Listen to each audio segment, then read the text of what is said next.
Hey, what's up, guys? Welcome to Law-Splaining the Interwebs. I'm your host, Nick Rekieta of Rekieta Law, a small law firm in central Minnesota. And with me today is a man I'm just getting to know, and I hope you guys will join me. It is Failure. He is Failure. How's it going, buddy? Hey, yeah, a little bit exhausted. I've been making the rounds all this week, and yeah, Yeah, a lot it's of talking. kind of like something that's big in a certain segment of the internet happened, and you were directly involved. Um, Yeah. it just seems like that's a thing that that did that. Oh yeah, I can't wait for it to fucking die down so I could go off into my normie commercial watching activities. Yeah, there's it's fire and flames, and it is Hmm. of course when it happens, everybody wants to know the story, and so I appreciate you coming on here because I know you've been on a lot of shows. I know you've been talking about this endlessly, and I've Hmm. tried to keep up, but as you know, with the schedule, the broadcast schedule, it's hard to keep up with everything. So Yeah, yeah, again, thank you for doing this. yeah, not a problem. I actually am part of the reason that he even went on. Him being Tonka went on to your show the last week, Yeah. and we uh, we can talk about I all that. yeah. Let's Okay, so here's what I'd like to do. I had a little bit different plan. What I said to you and is that I'd like to get to know you a little bit, and I do. And I think one of the ways we can help make this a little different for our audience and for me, because I know my side of this whole story, but I think it'd be interesting if we went ahead and talked about kind of how you and I like first made contact and everything, and we can be very candid about all of that. So not that there's anything that I know of that would be like weird or anything that we would be nervous about talking about, but just kind of tell that story from everybody. Yeah, fix my collar. I know, guys. It hasn't been ironed because I just grabbed something. It was like 1,000 degrees in my house. But yeah, if we could just kind of tell that backstory, and then that'll actually kind of maybe help me understand your side of that story a little bit. And I don't know if there's much to tell on my side, but I'd be happy to do so. Does that sound good with you? Yeah, well, my first interaction with you was actually because Andy Worski came on one of your streams, and somebody linked me it, and I heard things that were being said, and I disagreed with, being called things like a scam artist, and I wanted to defend myself. And to be fair, you left it up to your guest. Your guest didn't want to have anybody on, and you you made sure their wishes were followed. Unfortunately for Tonka, he maybe misspoke, and Yeah, he was a little the less careful with his language, I think. and oh boy, the gates opened up for him, And huh? let me talk about that real quick. I've mentioned this. I think I don't know if I've mentioned it on stream, but I've mentioned it to a couple people in talking about this, especially down in Tennessee when people were asking me about it. Part of the reason that I actually had Andy come on, which was not my plan in the beginning at all. Actually, Mhm. several people, Andy and several others, asked me to come on right away, and I said, "Look, I'm not going to do that." But and I don't know if you got this feeling while watching it. Did you watch the thing live? Uh, that The interview first time he came on, with yeah. Tonka, with Tonka. Oh, the Tonka one, yeah, I was watching.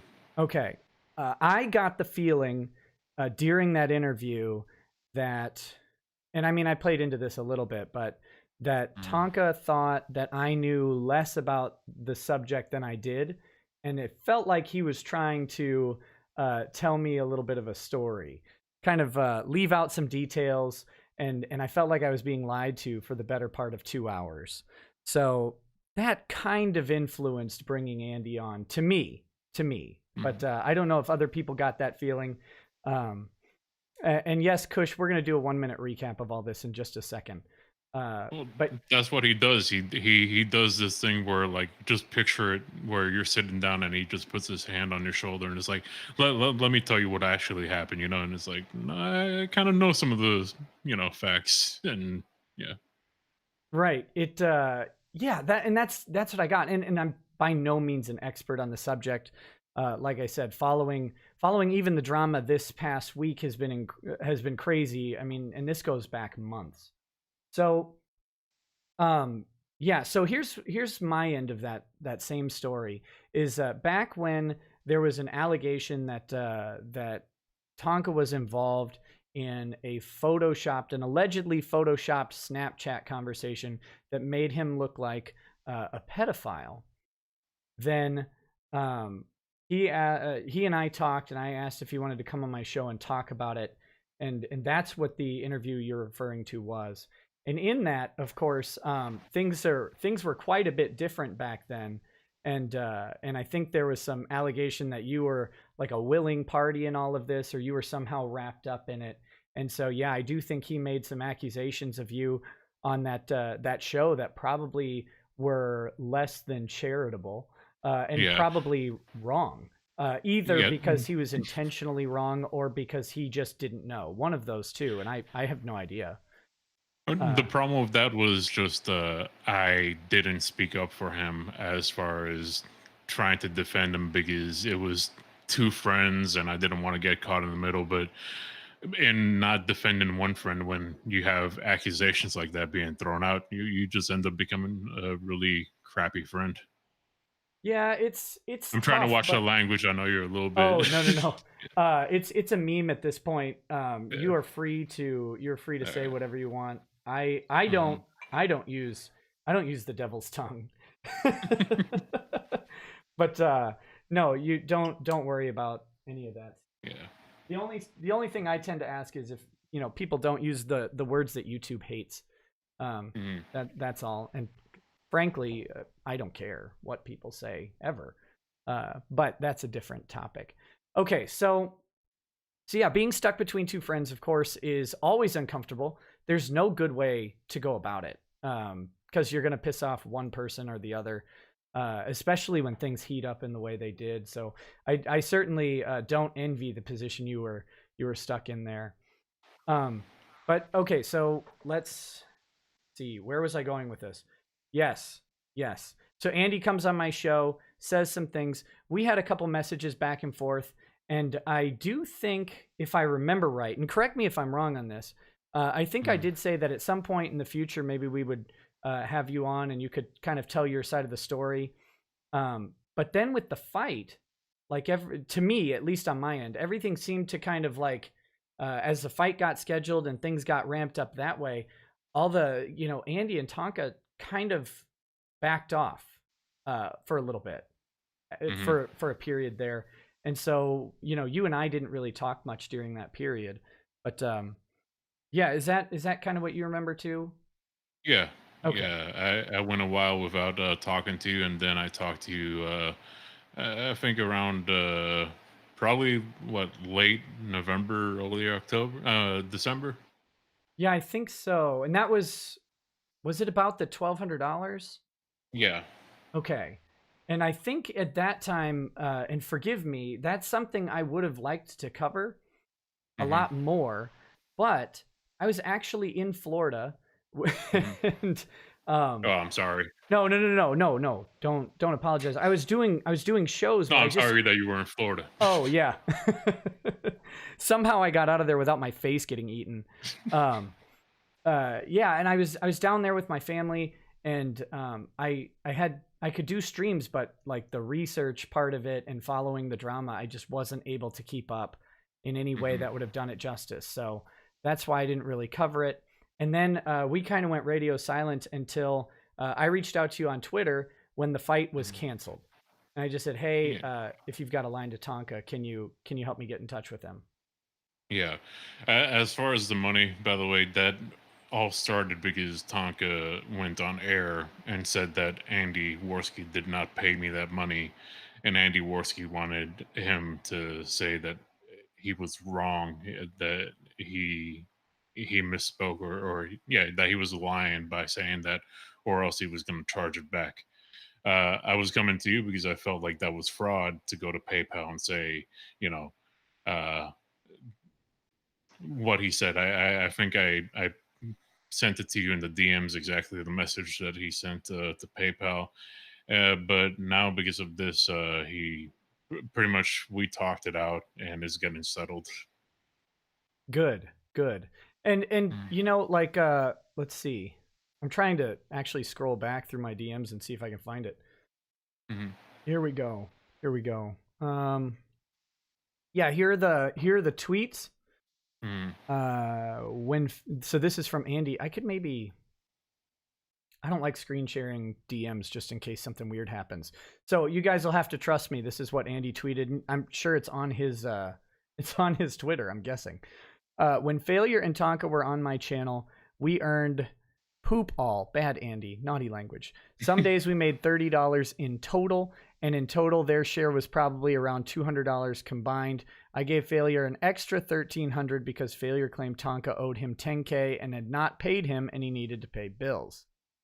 And then the other tweet was, "Hey, Vamp Candy, Failure Hates You, Schmeckel TV, and Akujin. Tell your boy Tonka if by 12 a.m. Eastern time, he doesn't tell the truth that I paid Failure, I'm going to charge back the payment. TikTok, Mr. Engine." So, and then if you're unaware, following that, he did do the chargeback because Tonka didn't back down. Is that fraud? Very possibly. I don't know. I don't know the particulars of what he sent to PayPal and all of that stuff. I just have it's 1105.60, I think is the amount. Yeah. But To that message that he did put out, I tweeted out that he did in fact pay me, but he wanted it directly from Tonka. That was the main thing. But like I said, all that has been squashed, and if it wasn't for Tonka opening his mouth, it wouldn't have caused any of these things to happen.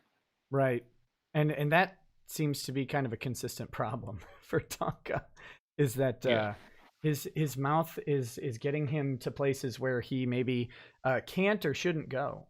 So let me burn through a couple of these super chats real quick, and then we'll really Hmm. get into a recap of what's been going on since then. Just like 1 minute thing for people who aren't familiar, and then we'll kind of start. I'll let you help me figure out the theme tonight. Is we're gonna try and figure out how much civil and or criminal action Tonka is up against based on what's been released. Some of Hmm. you will know this stuff, and if we're missing something in the chat, please feel free to let me know. You can do it by super chat if you want, but you don't have to. Like if you're correcting something or missing something, or we're missing something, just tag me in the chat, and I will go ahead and try and address it as we get going. But here's those super chats. Rick Nikita, this is right before the show starts, says, "Get the fireball. Not tonight. I'm saving this for a stream of punishment for me, and I'm not sure what it is, where we might try and get through this entire bottle and really just want to kill myself in the best way in Minecraft." Siren Jag says, "My God, Rackets, fix your collar." Yes, these collars, these like they crease really easily. I don't know what's up with that. Gojira5 says, "Lady Rackets, I don't know what an iron is, but if it's another word for stunning beauty, then it is you." Oh, that's nice. Tippio Tom says, "Are you drinking Fireball tonight?" No, I'm drinking. Lady Rackets was actually kind enough to let me borrow this for the stream. This is Glenlivet Nadura. This is a peated Glenlivet. Oh, hello camera. It's vicious. It's 60% alcohol, and we'll see how it goes. Gojira5 says, "Nick, is that pink shirt prison issue?" Yes, I was down in what, Arizona, Joe Arpaio's prison. So I'm from the prison, and it's salmon. Thank you. Andrew Gluck says, "Can't negate the Rekieta." And Schwann's Gruberman says, "Nick Rekieta, can I glass Tonka's father?" I can't endorse that activity at all. I have to advise you that what I assume you mean by glassing might be illegal, and I would highly suggest that you do not engage in illegal activity. Two more. Cormoran says, "Rackets, why were you rubbing Tonka's female dog tits and groping his crotchal region in that thumbnail? Well, because I think he's going through some tough times and he needed some love too. Keck7 Go says, Nick, nice salmon covered shirt. Trying to relive your days, getting into Lady Racket's heart. What are we drinking today? Also, Failure, what's up, buddy? Who's your favorite chaos god? Hey, man. Do you know 40K lore at all? No, I don't. But we've had some fans draw some awesome artwork. That's the sad thing. I miss the Kumite when people like used to draw fun stuff. Those days are gone now. Yeah. Yeah. So I would say pick Nurgle then. Nurgle's the winner. And Amuse says, whiskey, you should try Midwinter Night's Dram. I'll look for it, buddy. I'll look for it. Okay. Here's the recap. 1 minute. Please just take 5 and iron your shirt. I can't. Here, I'm gonna stretch it. It's a little bit better. It's a little bit better. Here we go. Okay. Here's the recap. So Andy and Tonka used to have a show together. Failure was involved in that show as well. Was that the morning Kumite? The morning Kumite was me and Tonka. That's you and Tonka. At one point, Andy got involved for like a span of like 2 to 3 weeks. Okay. So they're on this show, and then Andy leaves the show. Andy has a co-host named JF. You may know of JF. And if I understand correctly, and correct me on any of this, please, Tonka advised Andy to drop JF, and Andy followed that advice. Is that...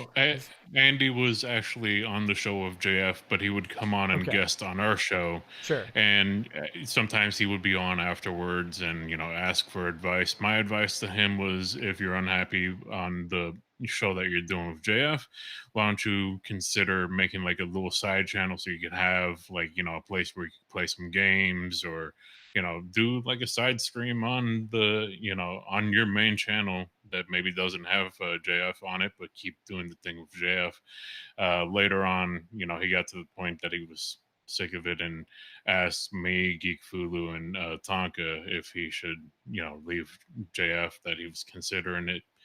And, one of the things that got Andy upset is that when he did split with JF, Tonka denied that he ever told him to split with JF. Gotcha.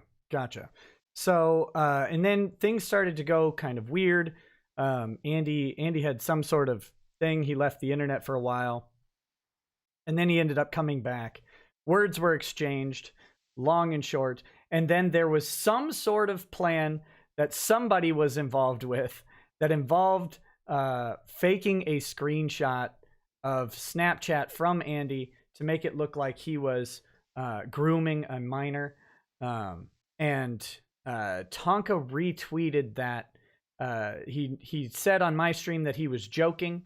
Whether or not he was joking, only Tonka can ever know. But it was a very serious sort of accusation. And, accusations of pedophilia, of course, are really, really awful when they're not true. And people should be very careful because careers can be ruined on it. Investigations can happen. All sorts of things can come about from that. So that really kicked off. That's what I kind of see as the zenith of the drama. And then Andy ended up accepting a fight challenge from Tonka. Now, was that fight challenge issued directly to Andy? Or was Tonka just generally throwing out a fight challenge and Andy decided to accept? I'm unclear on that part. Andy's co-host Geek Fulu wanted to fight Tonka. Tonka said he would fight Geek Fulu if he could fight Andy first. At first, Andy refused that, and eventually he got tired enough of Tonka that he said, "Fine, I'll take the fight. I'll fight you." Sure. And then once that fight was kind of accepted, a person named Tara LaRosa, who's she's a fighter, right? Yeah, she's a she's MMA fighter. Yeah, she's an MMA fighter. She contacted Valor Fighting Challenge, and they put together the show that was supposed to happen just last week on the 19th in Hmm. Kentucky, and not Kentucky, Knoxville, Tennessee, and then on the Monday before the fight, there was some issues with Tonka's blood work. The blood work didn't match the name that he signed on the contract back in November, and because of that, there was no fight. It couldn't happen. The commission said no. Valor couldn't put the fight together.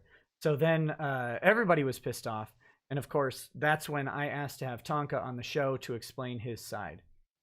Yeah. Now, oh, There go was ahead. also a thing with the contract signing where they wanted Tonka to make a video of himself signing the contract, and Tonka refused to do that.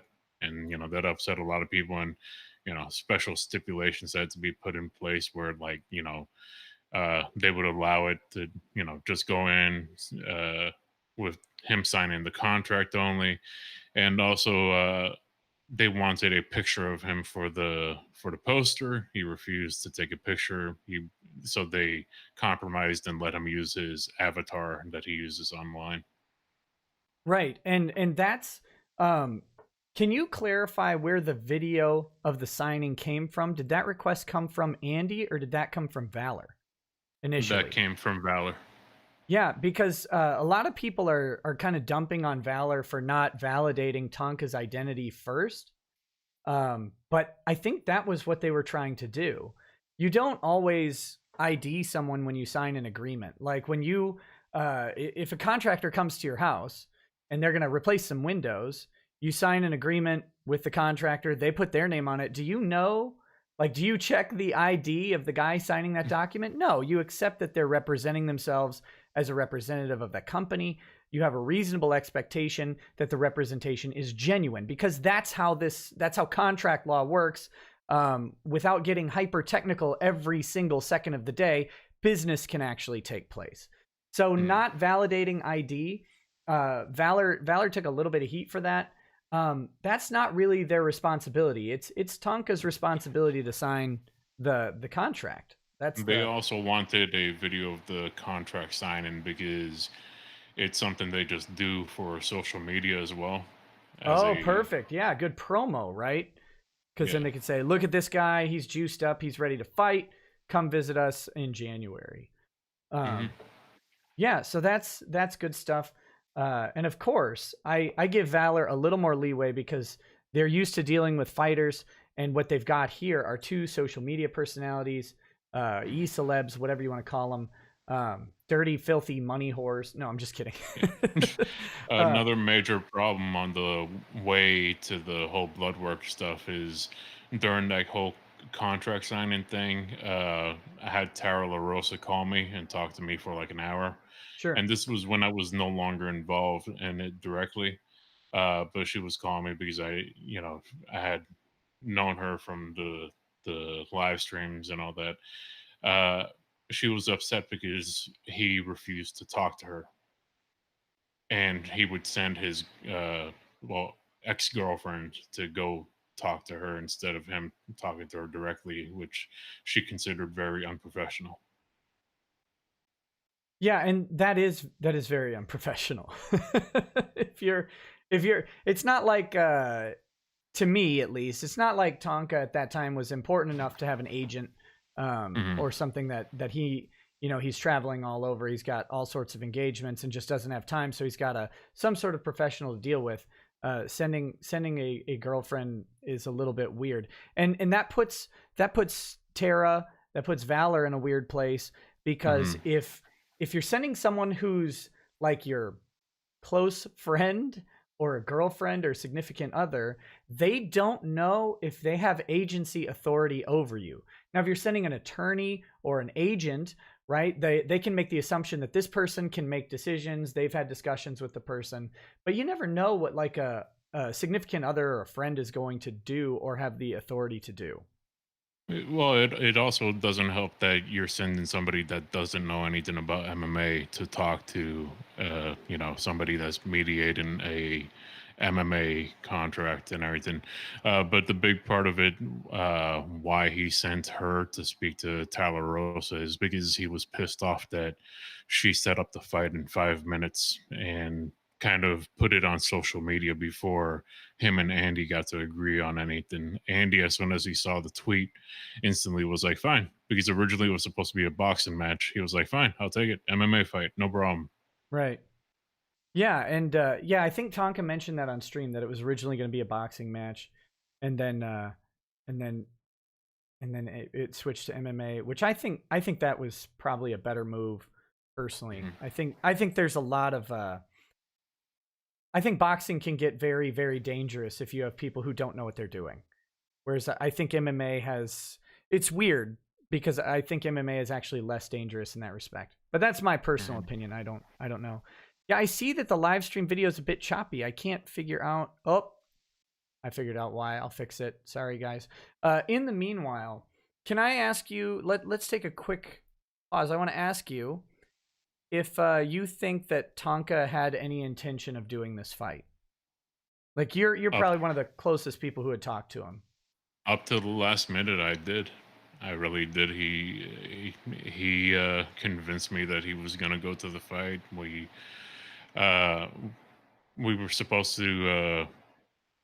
We had an agreement, that he would send me money to rent a car, Hmm. and it got closer and closer to the deadline, and there was still no money. And at the last minute, I found out that I was going to be the corner guy. I had no idea.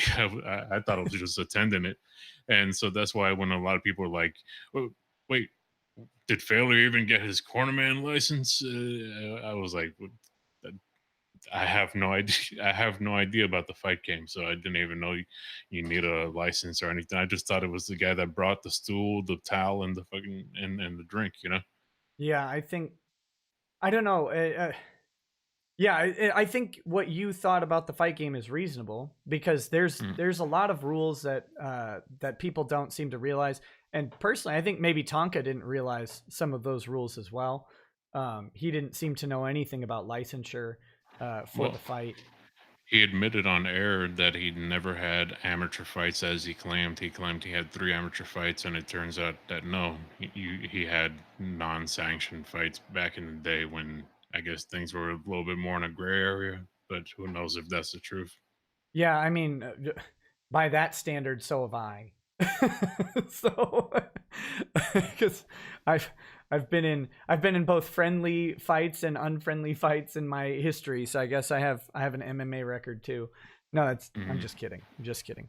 Yeah, I don't know. The more this kind of comes out to me, and maybe I don't know. Has your opinion changed? I mean, you said up until right before the fight, you thought he was going to, but now kind of looking back, do you think that maybe he just here let me do this.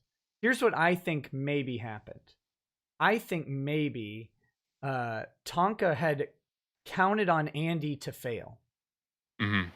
And so he just assumed Andy was going to screw it up, that he wouldn't be able to stick to the plan, that he wouldn't be able to train, that he wouldn't get his stuff done, that he wouldn't be able to get a visa and come in to the country or whatever he needed to do, that he wouldn't follow through on it. So I think he kind of banked on that, and then as it got closer, maybe he went, "Oh, I need to try and get this done," and then couldn't get it done. But Yeah. that's my opinion. Although I do wonder, because I mean, he signed the wrong name back in November. Hmm. Do you know what name he signed on the document? Like, you don't have to say it. I'm not asking you to dox the name or anything. But I think I've heard what he represented to me is not what he actually signed on that document.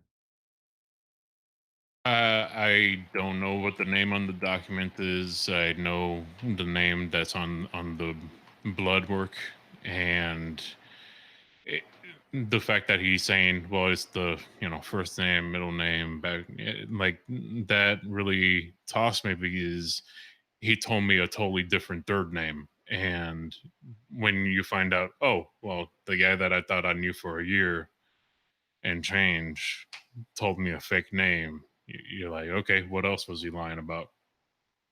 Yeah, that's the weird thing to me. I have Yeah, he told me the switching the middle and the first name or whatever. But I have heard that that is not the name that's on the contract. That it was completely different. And in that case, I'm really curious about what was in his head on that November date. Maybe he'd come on and tell me.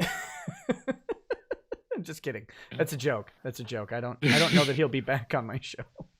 He's welcome to come on. He can yell at me if he wants. That'd be fine. I'd be okay with that.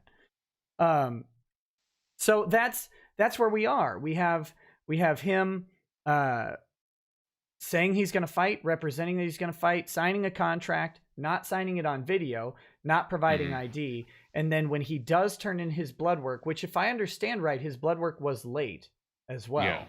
well. He Well, turns so it. was the contract signing.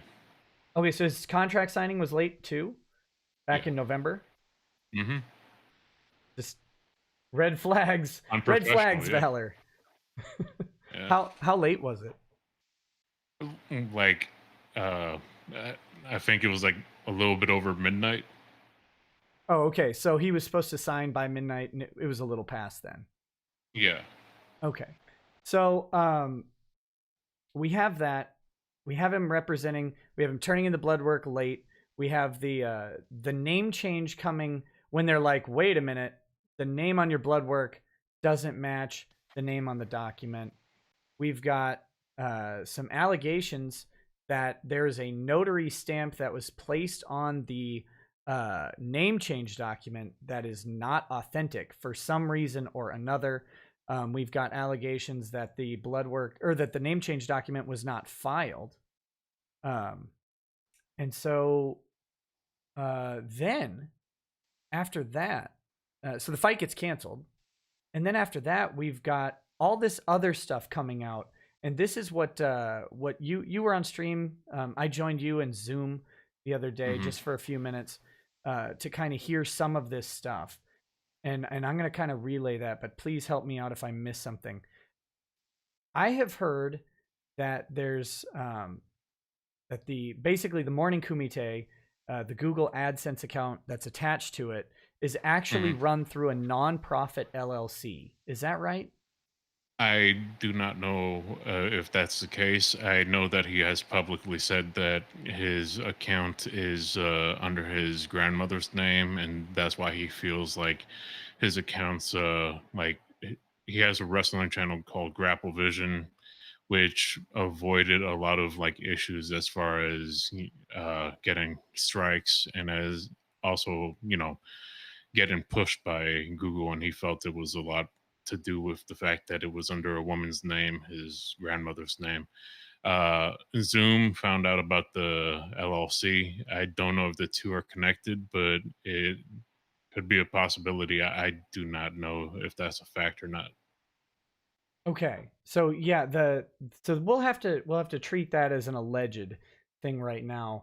But even so, he had the channel under his grandmother's name, Mhm. the Grapple Vision, and that's the channel that he said he was giving to you and then took back. Is that right?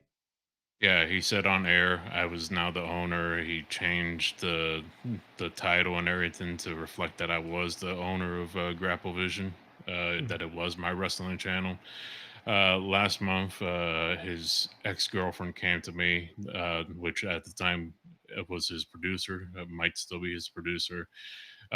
She was complaining because out of the super chat money that the Kumite got, she got $0.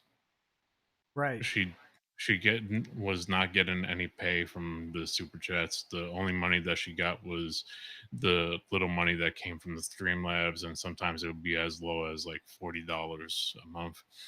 And I gave her advice. We talked about other things, but just talking about the money was one of the main things. And I gave her the advice that one day Tonk is not going to be around. He keeps saying that he's not internet people, that, this is gay, and one day he'll leave. And when he does, you're not going to be left with an identity. You need to go, and if you want to do this, go make your own channel. Well, she already had a channel. She already had like a small following that would watch her, but she stopped it as soon as she started doing the kumite. And I told her to start streaming again. Maybe build something on Twitch. You're a female. Females, you're automatically given like +1 if you're a female and you're on Twitch over the Yep. guys.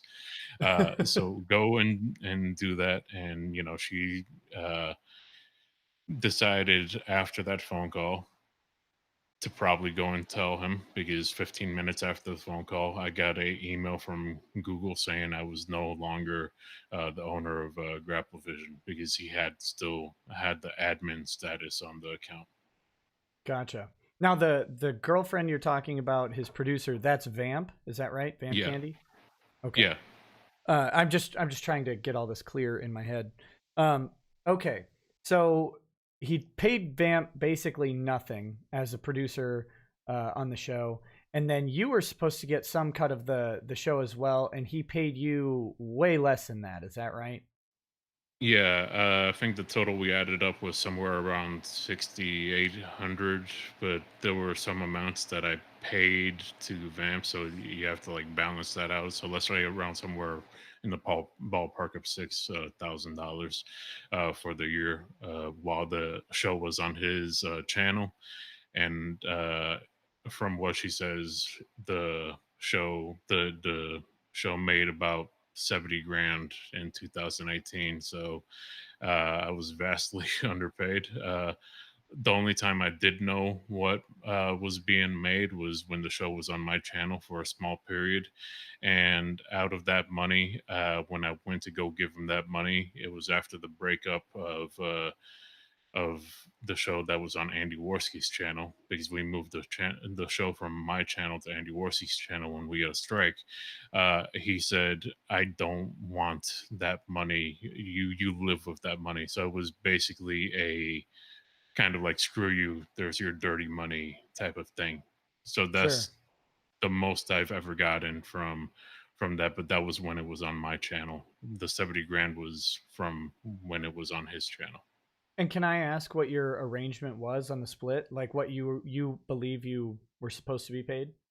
Well, originally it started off with like $500, and slowly went up to 1,000, and then 1,500, and it was always with next month is going to be more, and you're going to end up getting like $5,000 next month, and then it never happened. In front of the audience, he kept saying the majority of the money went to failure, and that was a lie. Yeah.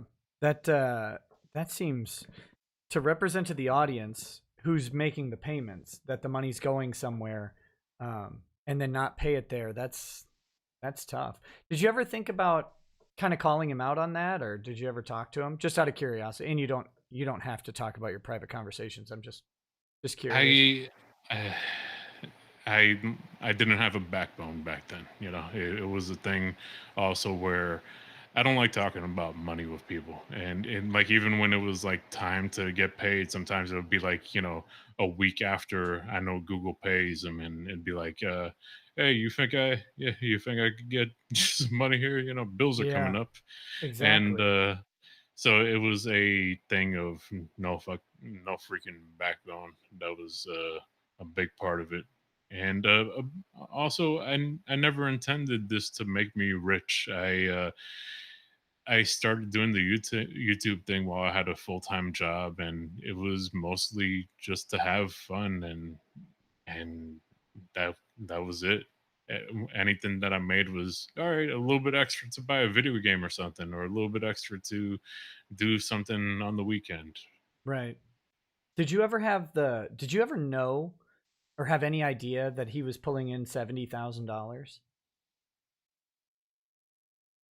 I only found out last month from Vamp. I mean, that's crazy. It's crazy that he. Oh man, my camera keeps going out of focus. Sorry. That's crazy that he would keep that from you. Well, I mean, that I think that's a good sort of basis backstory. So, real quick, I want to catch up on chats, and then I want to start kind of seeing um, if we can nail down some of these potential causes of action based on kind of the information that you have and that I have, and then we'll see what's going on. Um, Mm. Anonymous masked me for $2, which I assumed was Bagel Goose, but I don't see him in the chat. Says I'm late because I fell off a ladder, but I'm here now. Well, welcome to it. Gojirify says, Nick, the school photographer wants you to fix your collar. The other students are getting impatient. Abel says, failure. Do you think Donga is plotting revenge? Possibly. The time that the Kumite ended, he kept saying to his public that he wouldn't trash talk me or anything, as a way, I guess, to kind of get some, like, yeah, I'm not attacking the guy, so give me some points. Sure. Yeah. Do you think he's going to go after anybody else? Like, I mean, you have an obvious target on your back because you were friends with him. Some people would suggest that you either sold him out or you're some sort of snake or unfaithful or whatever. I think you've maybe laid out some adequate defenses for that. The guy said he was going to pay you. The guy appears to have Hmm. been lying to you for quite a long time. That sort of thing. But so you have a target on your back. Do you think he's going to go after anyone else? Do you think anybody else is on the hook? Like, is he going to mess with Andy? Um, what do you think about that? Uh, I I really think he would be stupid to, but he is dealing with people behind the scenes that are giving him terrible advice, and they're also compiling a list of every turncoat or anybody that likes or retweets something that is kind of not favorable towards them or making fun of them. So I, Sure. I think they're probably going to plan something for a future. The gay ops never end. The gay ops never end. Hey, we're joined by Loyal Logic. Welcome to the stream, buddy. How you doing, Nick? Hey, good man. Nice to meet you. Nice to meet you too. Heard nothing but great things. Well, I'm sorry you've been lied to. No. So briefly, can you Failure asked if I could invite you on. I said as long as he was comfortable with it, of course, that you'd be welcome on if you have information about this. So can you kind of tell everybody why you're on the show? Yeah, so what happened is when Andy announced he was doing streams with, this group, I was one of the first people that went over, and I'm extremely friendly. You can tell by my videos, my Twitter. I love talking to people. So I got to know a lot of these people. And in doing so, I became quite close to some of them. I mean, Baylor became friends. I mean, I engaged with everybody. Um, it came apparent to me really a couple months after that Tonka was a liar. Um, Lying about wrestling and his business stuff. Like I knew it. Like, so I didn't call him out on it. Other people started to. Sure. And as time went on, there's people speaking up about it. Um, Fast forward, we get to the fight, and I'm pretty critical about it. I did some videos on it. Me and Failure were always talking, and it was kind of eating him up inside because, here he is, Failure's like myself, he's a good guy. Um, and it's really upsetting him that he's in the middle of all this. I mean, Failure, if you look multiple times, people seem to forget this. He said publicly multiple times, I'm trying to stay out of this. It wasn't like people act like, oh, he was his right hand man. That just wasn't the case, though. That just wasn't at all. He was trying to be a friend. I said it best in my video, and I'm sorry to rant. No, But you're then fine. we get to fast forward a little bit more. The day that before he streamed, he contacted me, and Baylor says, "Listen, Logic, I can't deal with it anymore. I can't do it anymore. He's lying. He's been lying. And in Failure, he'll say, oh, I didn't know. But like I said in my video, you always want to think the best of your friends. You want to think they can get better. So Failure said, I need you to help me write something out to kind of denounce him. So I helped him out with that, and he wanted to do a video, but he was upset. I mean, I'm telling you guys right now that are watching, I've never seen him in the time I've known I him. even asked you. I even asked you, do you think I should go talk to Tonka before I make this video? And you were like, no. No, because well, yeah, because I mean, everybody can watch my video. I'll give a quick breakdown. I had a friend of 15 years who never did a drug a day in his life. He ended up doing drug one time, and he became a druggie. And after a year trying to help him, I had to go to him and say, we can't be friends anymore. Mind you, that this was my best friend from 3 years old to about 18, 19. And the reason I stuck it out with the year for him, like failure, you want to think the best of your friends. And he was extremely upset. He knows that I keep everything private. I talk to a lot of people in the community, outside of the community. Um, and we sat for about, I'd say, an hour, hour and a half talking about it, because he knows I've been involved. I've seen all the things Tonka said. I've called him out on stuff, you know. I've been very brutal about it. And that's why if you go back and look at the Kumite, you're like, huh, why was the logic on it? Because I didn't want to be. I didn't want to be around him.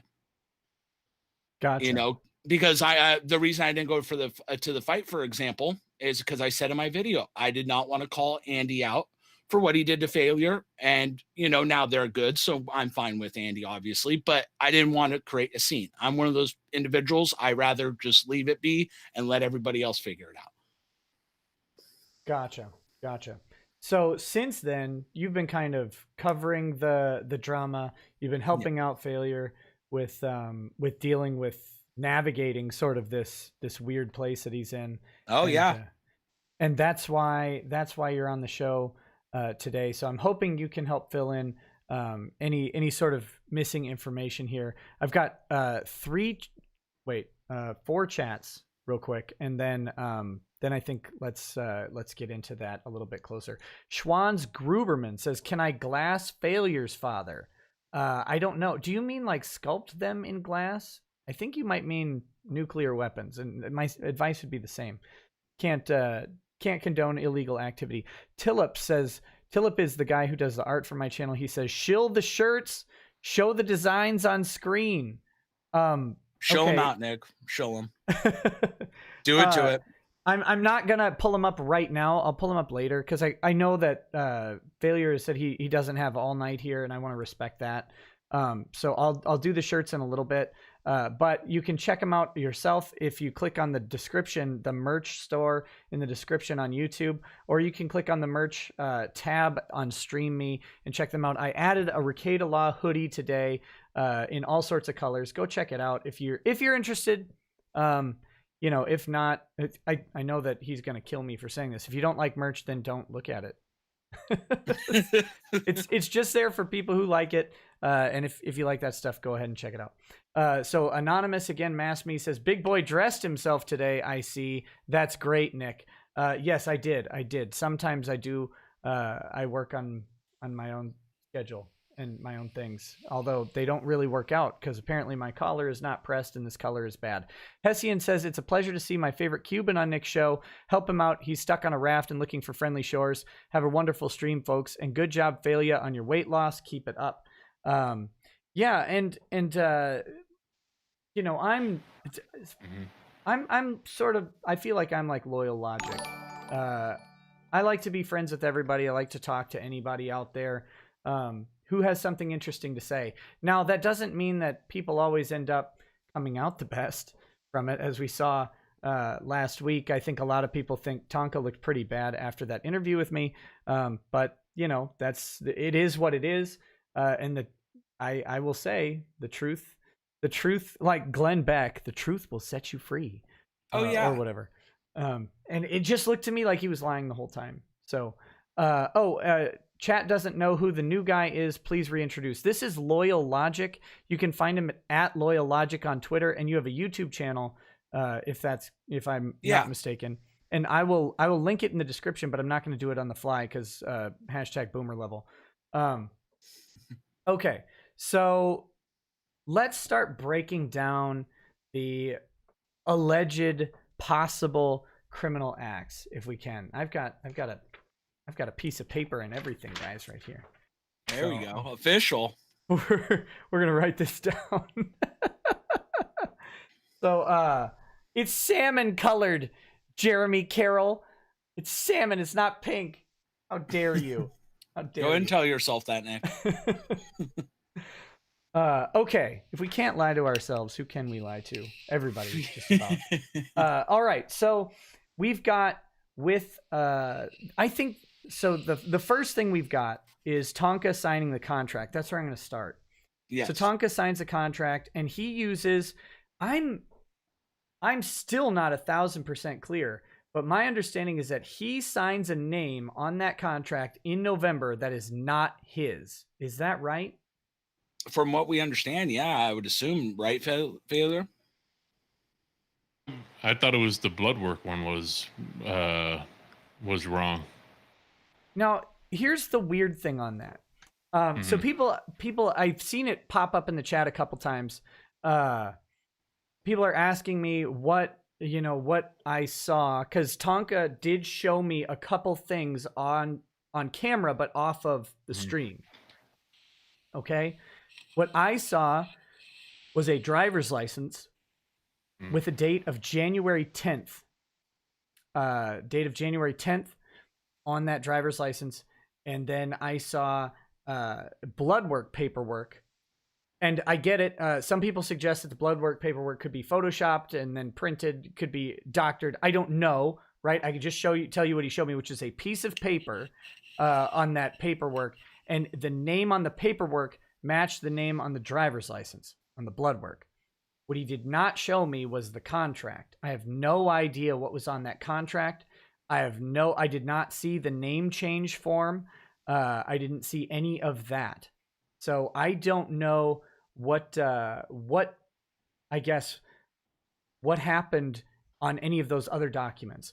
The camera was also extremely blurry and couldn't focus, which I thank God, I guess he never turns his camera on, because he just looked like a horrific mess. But yeah, so I couldn't really read the documents very well, but I could make out that the names were the same on the blood work and on the driver's license. So this is all, the weird thing to me is then what did he sign?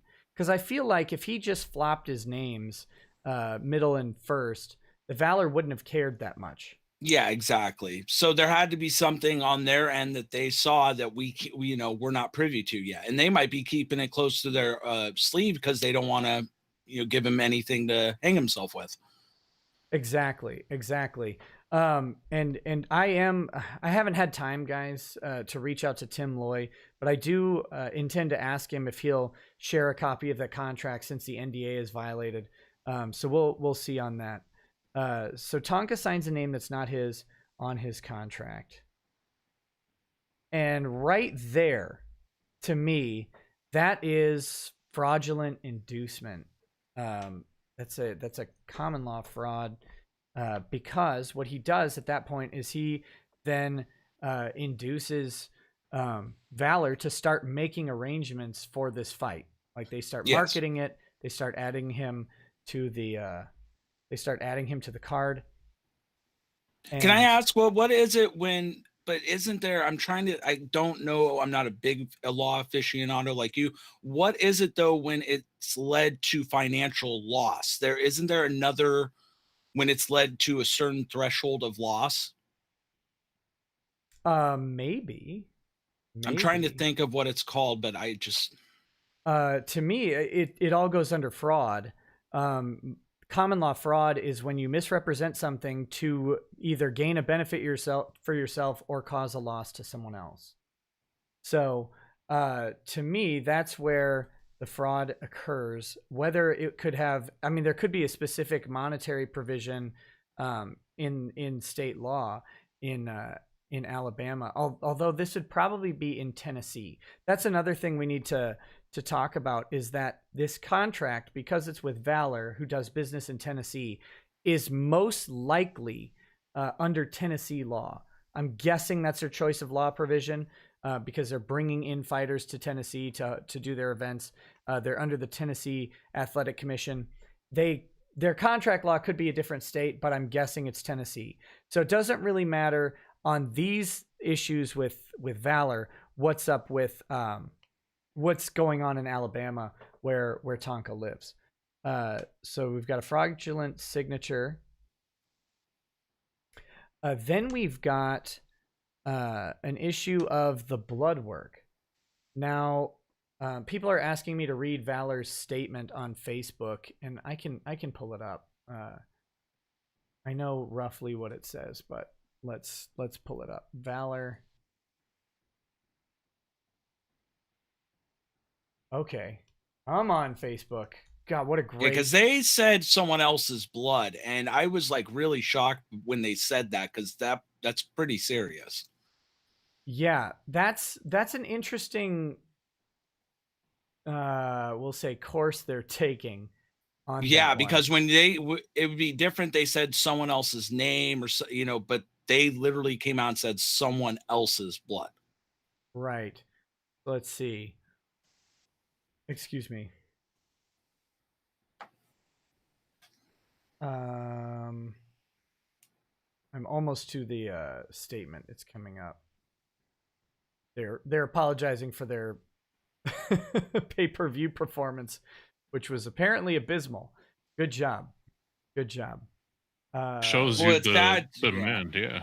It's sad too, because that was supposed to be a big one for them, and it's for small promotions like that, and that's why I think they will pursue legal action, because this was their opportunity to break into a new market. Right, absolutely. And I think that's why I think this statement is strongly worded, because of the whole new market thing. Because here they have the opportunity, and they know that's why they took this fight, right? They've got thousands of fans. Oh, hold on. I got to get rid of this stupid sidebar.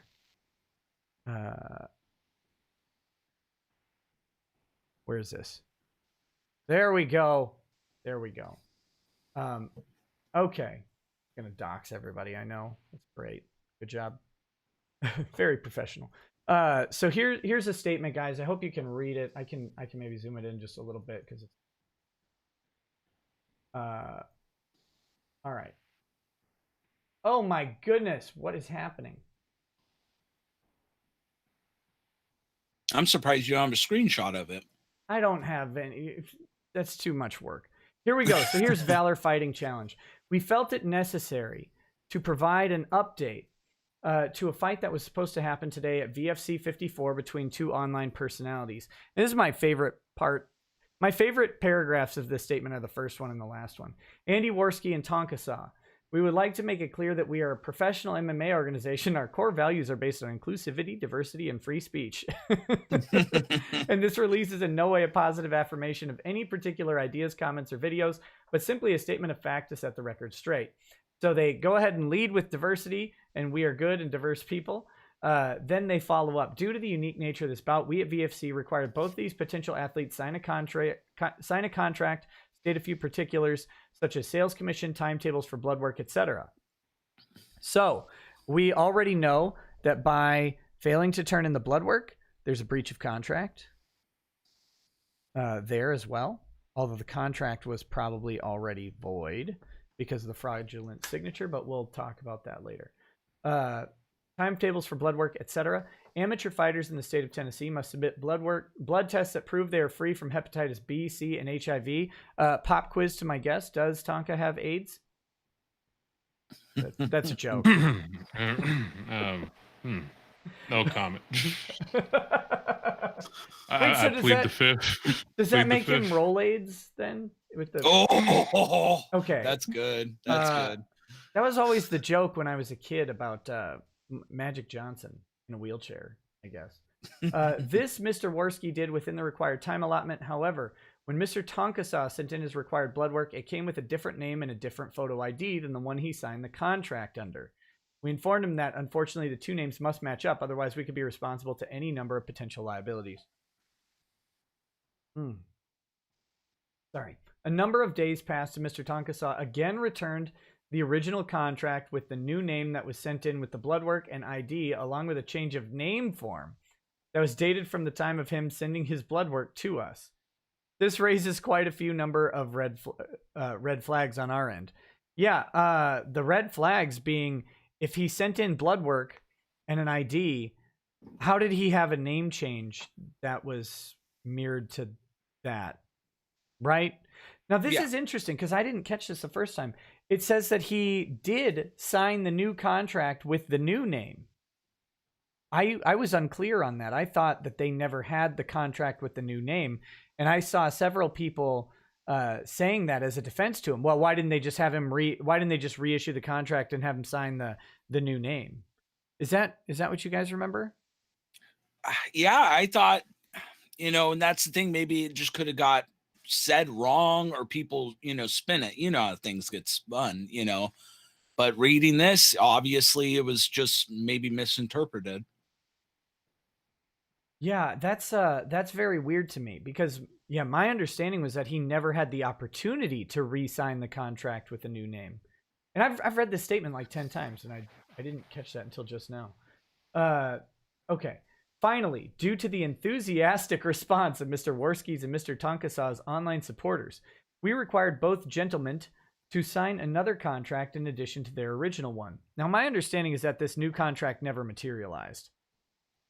This one absolving VFC or the Civic Coliseum for all liability, and informing them that if their fans are making proximate threats online or in person, that Mr. Worski and Mr. Tonkasaw will report such people to the appropriate authorities. And that if actions are taken against VFC 54 or the Civic Coliseum, Mr. Tonkasaw and or Mr. Worski would be pursued civilly and criminally. Mr. Worski signed his additional agreement. Mr. Tonkasaw did not.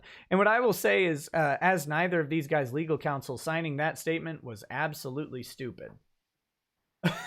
Well, yeah, because you can't. The thing is by them signing that, and if someone did call a bomb threat, that kind of opens them up to being sued because they can just say, "Well, you caused the bomb threat." Right. Exactly. I mean, that is a huge red flag, right? I mean, I would have never signed that. I would have looked at it and go, no, I'm not going to be held responsible for something I can't control. But it kind of shows you that Andy was willing to fight no matter what.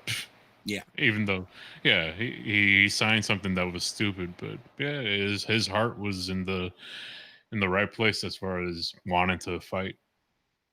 Exactly. All right. So I was trying to fix. By the way, congrats! You have I think about more likes than the Kumite will have viewers. So congrats. Thank you, and thank you all to the audience watching, of course, and thank you for clicking that like button and share or whatever. The typical YouTube shilling. Okay, so that leaves us where we are at today. Mr. Worski sent in his blood work and ID. Now this is interesting because at the time I interviewed Tonka, I don't think Worski or Tonka had signed that contract, but I do wonder if Valor did have Worski sign the contract after the fact, even though he knew Tonka wasn't coming for this statement. Because it looks to me like Valor was very quickly starting to set up a civil action against Tonka. Like whether they go through with it or not, we won't know, but it sure looks like they were getting things ready for it. Oh, I believe so. I don't see. I mean, I think they realize they're not going to get anything, but it's more of a statement that this guy's got away with so much. This is the final straw. Right. Absolutely. Let's see. So Mr. Worski sent in his blood work and ID. He made it to Tennessee. He made weight officially. He passed the physical. He agreed to be held liable should one of his fans or himself be the proximal cause of distress for VFC or the Civic Coliseum. It should be proximate. Mr. Tonkasaw sent in someone else's blood work and ID. He did not make it to Tennessee. He was not here to check his weight. He has not undertaken a physical as per the UMMAF requirements. He didn't even take a physical? Yeah. That's embarrassing. He did not. Well, here's the thing. How do you not take a physical, but then you get blood work? You know what I'm saying? Yeah, that's weird. And I wonder if that is I was thinking it's one of two things. Either they're saying that because the blood work name didn't match and they're running on the theory that it's someone else's in concept because it's a different name, or that, and then they're carrying that over to the physical, right? like, well, we don't know that he took a blood work, so he must not have, he didn't do a physical either because the names don't match. Or they legitimately think that that's someone else's blood work and the physical was done. I wonder if they did a pre-fight physical with a Valor doctor. Oh, excuse me.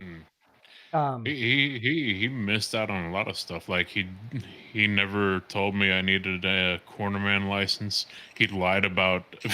He kept telling people that he was training me to be a cornerman and that my stool game was on point. Yeah, one thing too, Nick, is that maybe that they saw the blood work and they contacted the people that did the blood work to verify, and they, because they're tied to the fighting, athletic commission and stuff, they have connections to get answers. Yeah, well, and I would assume that any sort of contract for them would have a medical release in it, because he's going to be providing the documents. But if they need to verify them, I would think there'd be a medical release as well. I'm going to indulge in. Hold on one second, guys. I'm going to indulge in some Napaway gin from my good friend Keck. Thank you, Keck. Tell us how it tastes. I will. Do you guys drink at all? Oh, rarely, but when I do, oh man, it goes down. Oh boy, yeah, I haven't drank since anything hard since that 1.5 liters of Grey Goose, and yeah. Oh, how'd that go? That sounds awful. Oh, blackout drunk on the floor. I think I called some people some terrible words on stream and sang karaoke. That's the best stream I can think of personally. That is a very good gin. It's really smooth.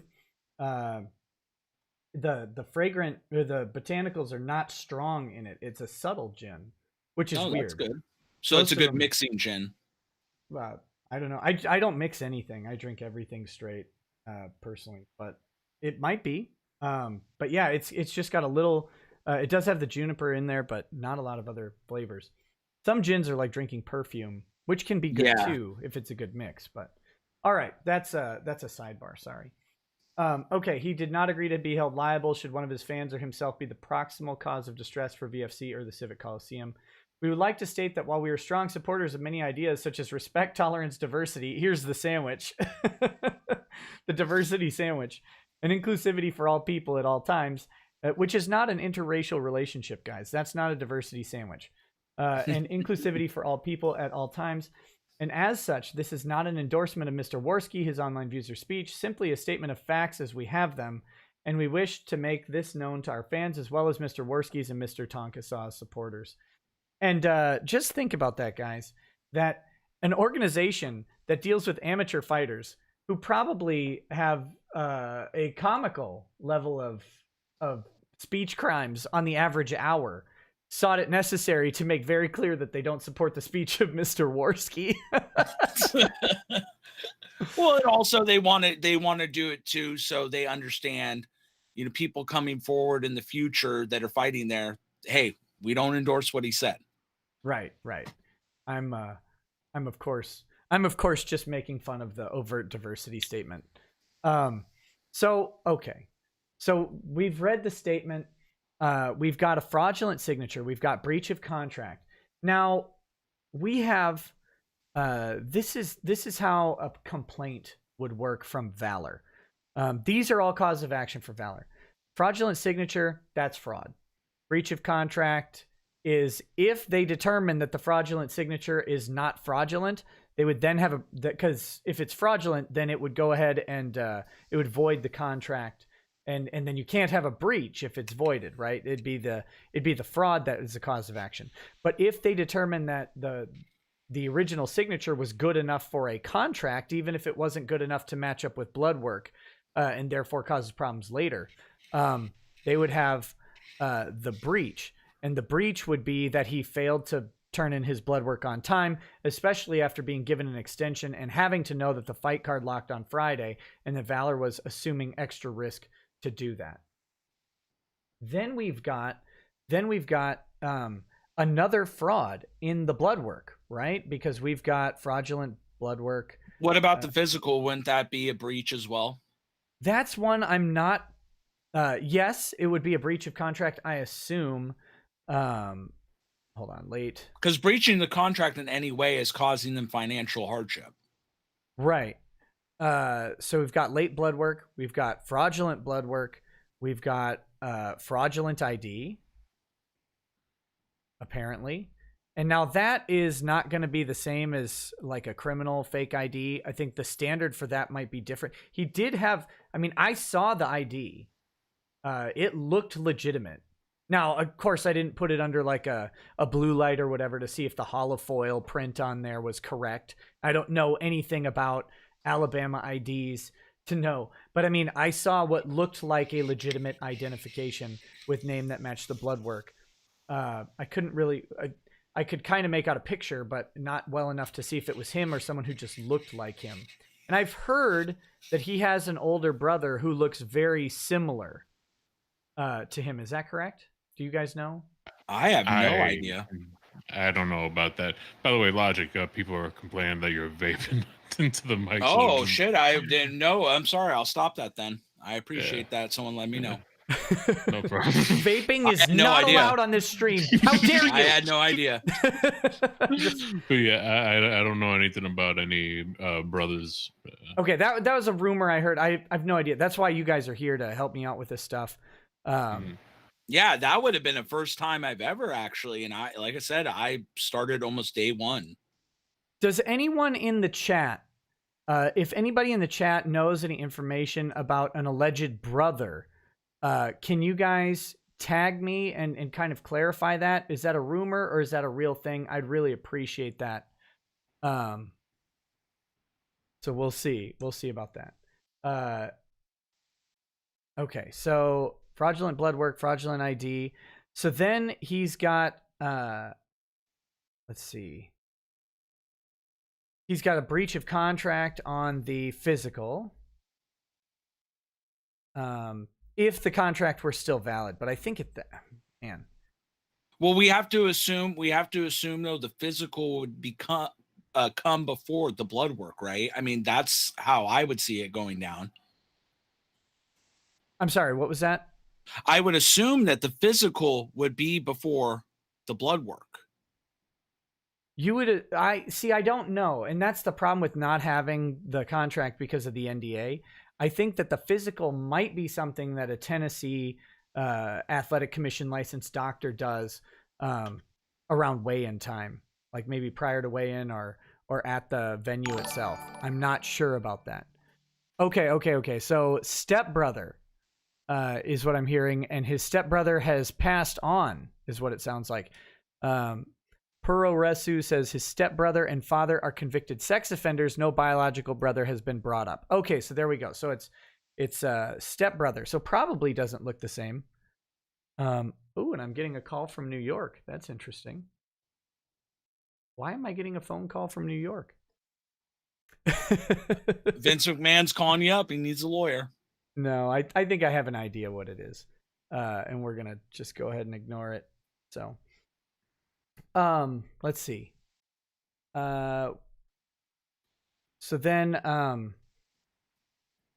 now there may be some defamation involved here as well, for Valor, that, because it looks like Tonka may have, lied about some of the things, some of the representations that they made, may have lied about the contract issues.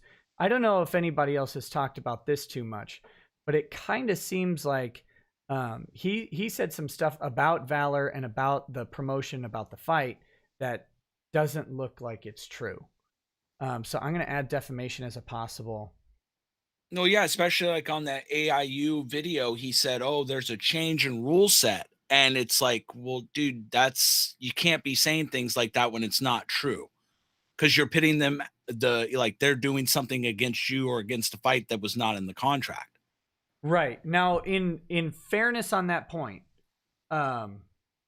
there was that rule change is true. Or it's not a rule change. It's a rule for amateur fights in Tennessee. Like the no elbows, no heel hooks or twisting leg locks, those are real.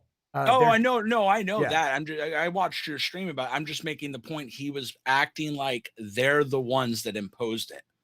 Okay, so Tonka has a stepbrother named Hector, apparently. So thanks for clearing that up, guys. So much misinformation. So much misinformation. Okay, so here's what I've got for Valor. I've got a fraudulent signature, breach of contract, fraudulent blood work, fraudulent ID, breach of contract on the physical. The breach of contract was the late blood work originally, and then defamation, RE, Valor. Those are all causes of action. Valor's losses, from what I understand, are somewhere in the neighborhood of $6,000 to $10,000. Although I think those losses included pay-per-view, and some of those are going to be mitigated because they did an overall refund on pay-per-view. Yeah. So but there were also a lot of tickets that were refunded, and people said that there were. Well, you were there. Were there a lot of empty seats around? There were a ton of empty seats. A surprising amount of empty seats, because I remember buying tickets and seeing a lot of the areas that seemed to be sold out when I was buying tickets had less people in them, we'll say. I'm about to dip out because I'm fading here, but I just wanted to bring up one last thing. How about the fans? A lot of the fans donated money to him under the assumption that he was going to be training and using it for food for training, and also all the people that had flights or tickets that couldn't be refunded. Okay, the 6,000, 6 to 10K was in seats that were refunded, not pay-per-view. Wow. And then yes, the fans, we're gonna get to that too. And Failure, thanks for hanging out, buddy. Whenever you need to peace out, you go ahead and do that. Thanks for the information. We're gonna talk a little bit about the fans, and we're gonna talk a little bit about the IRS, which may have a claim, and we'll talk about that coming up in just a second here. But thanks a bunch for joining me, buddy. And if you ever want to come on the show again and talk more about this or whatever else, you're certainly welcome to do so. All right, sounds good. Talk to you guys later. Later, Failure. Have a good night, buddy. All right, so Failure is out. So wait a minute. People are saying Ruth Bader Ginsburg is dead. Now, is Ruth Bader Ginsburg dead in the way that I say she's dead, or is she let's confirmed see. Dead? If you want to look that. Oh, she can't be dead. I'm not ready to stream the entire day for the funeral, but I will when that happens. It's a meme. Dang it. I mean, I'm glad she's alive. Definitely want her to stay alive and keep. She said she's wanted to serve till death. I mean, she's been pretty forthcoming with that. Nothing on Google News. Dang it. No, I didn't see anything. Dang it. I mean, shoot. Dang lies. That's what I'm mad about. Not the fact that she's not dead yet. How many blood sacrifices per day? She's like the God Emperor. 1,000 unwilling souls. They're doing rituals around her to keep her alive. Okay. Here we go. Sorry guys. I got trolled because I'm hopeful that she will be off the bench. I would much rather her retire than die. Well, that's what she's been pretty honest about that, though, that she had never wanted to retire, meaning she wanted to serve till death. And it's her right. I mean, we can't say it's not. We can. Well, you know what I'm saying, Toad McKinley. Well, I mean, it's people tell me to get people on, but I don't necessarily have a line to them. If Toad wants on, DM me. If you're still in the chat, Toad, I'll bring you on, buddy. No problem. But let's DM me on Twitter, Toad, if you're there and you want to pop on the show. Like I said, I'm not opposed. Any people with more information. I know Toad's been doing a lot of work on this. So, in the meanwhile, let's kind of go through some more of this stuff. I think that covers it for Valor. So we've got 6 to 10K in seats. I think that the defamation, him talking about Valor, like one of the things he said was that the names didn't matter and they would have resolved the contract things. They just didn't have time to deal with it, right? Which sort of implies that they're not professional, that they didn't want to deal with it or something like that. But I don't think that's true. It looks like they made a lot of effort to make this fight happen, especially. Oh, they did. Yeah, they went above and beyond for both of them. I mean, and Andy, came through, and Tonka didn't. Exactly.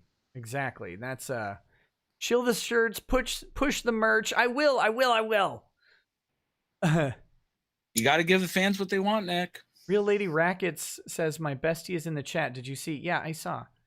Toad McKinley. Yeah, Toad. Where are you? Yeah, he's doing some deep research. Yeah, I don't know. Because that's going to be the people that really bring a lot of stuff to the forefront, or people that are deep diving, going through the streams and seeing what was going on, minute by minute of what he was saying. Exactly. Because there's 3 months there of streams. That's a lot of information to go through of everything he was stating that was happening. I mean, here's Toad. Hold on, I'm pulling up. I got the DM to Toad open. I'm gonna get the. Well, I can't dox the stream. Just a second.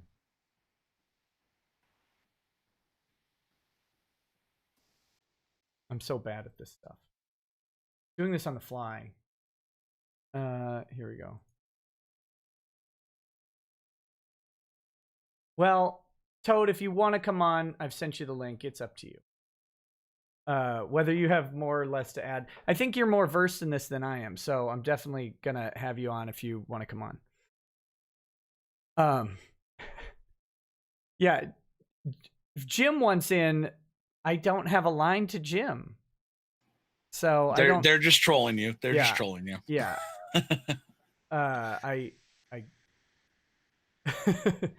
I've mentioned before that Jim's always welcome on my show. I don't think Jim wants to come on my show, which is fine. I understand. Which is weird. You would figure that Jim would want to be on a show like this. No, I think he might not for reasons of I don't know. And I don't nothing bad or negative against Jim or whatever. I'm a big fan. I've got my Sweetie Squad shirt upstairs actually. So let's get to let's start deconstructing this channel. Let's start deconstructing this channel issue. So now I have heard Failure mention that the wrestling channel was in the name of his grandma. Yes. So channel in name of grandmother. And he made the claim that it's because having it a female name would get it better in the algorithm. I mean, just making some outrageous claim up that made no sense, but because Failure's his friend, he goes, okay. Yeah, that's that explanation doesn't make any sense. Although maybe he's an SEO expert. Like that's what happened. Tonka was actually just too good at SEO and knew that having a grandmother's name on the channel would work better. So the channel, that's the wrestling channel. And I heard that the Zoom alleges that the Kumite channel is in the name of the grandmother's LLC, which is a non-profit LLC. As far as I understand, and Zoom is amazing researcher, I would take it pretty on face value of what he's saying, and that would be a big no-no.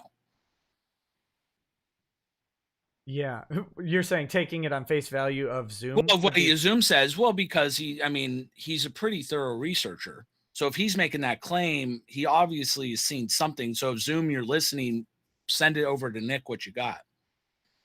Yeah, and I have to say, because I literally have to say this. It's not a judgment on anybody, but I cannot endorse some of the alleged methods that Zoom has used to collect information.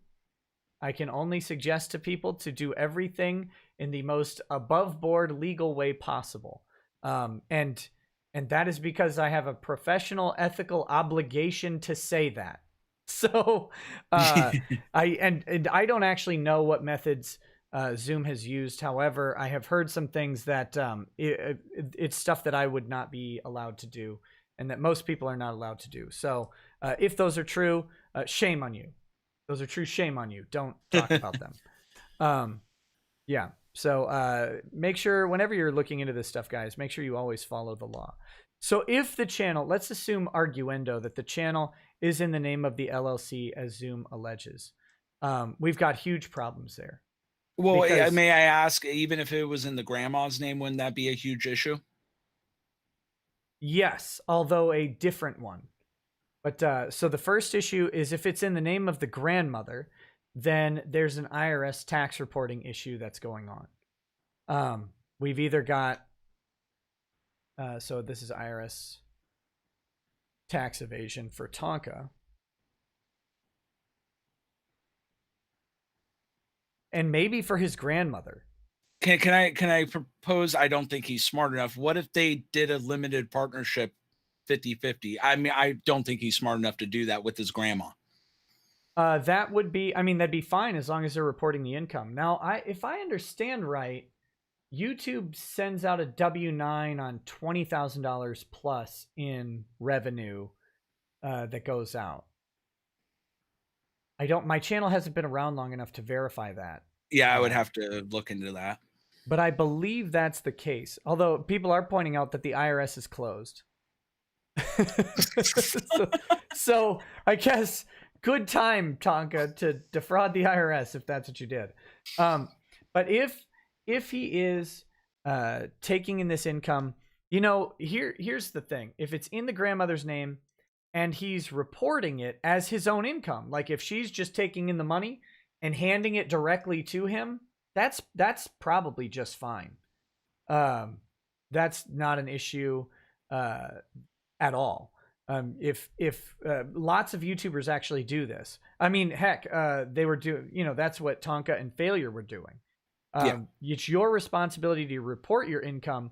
And then if YouTube were to say report if they were to report income to the IRS that they paid to you, and then the income that you report from YouTube doesn't match up, you might get audited. And they'll say, okay, why don't these numbers match? That's a different, and you'd have to then prove, well, I was paying out to this guy, or, you provide some receipts and show them what's going on. But if he's not reporting any of it, that's a big deal. Now, and that would explain, I have to say, that would explain the gift cards that Failure was receiving for payment. Because from what I was understanding the entire time is that Tonka would give Vamp money or the gift cards, and then he would get it from Vamp. So, but it was like, yeah, but then that's one way you get around it. I mean, I run a business, so I understand if you're buying gift cards, you can claim those gift cards are used for, food or whatever at the office. So if he's giving out the gift card to Failure, he can claim, oh, that was just an expense for office supplies. Right. Now, if I was going to get to the gift card allegations, I'm glad you brought it up. That looks horrifically illegal. Like that, whether it doesn't change the nature of the offense, right? If you have unreported income, you have unreported income. But that looks like that's the type of stuff that the IRS finds, right? Oh, very easily. Yeah, and they say, yeah, why were you hiding this income? He's like, oh, I wasn't. I just got gift cards. Well, why didn't you report it? Now, to be fair to Tonka,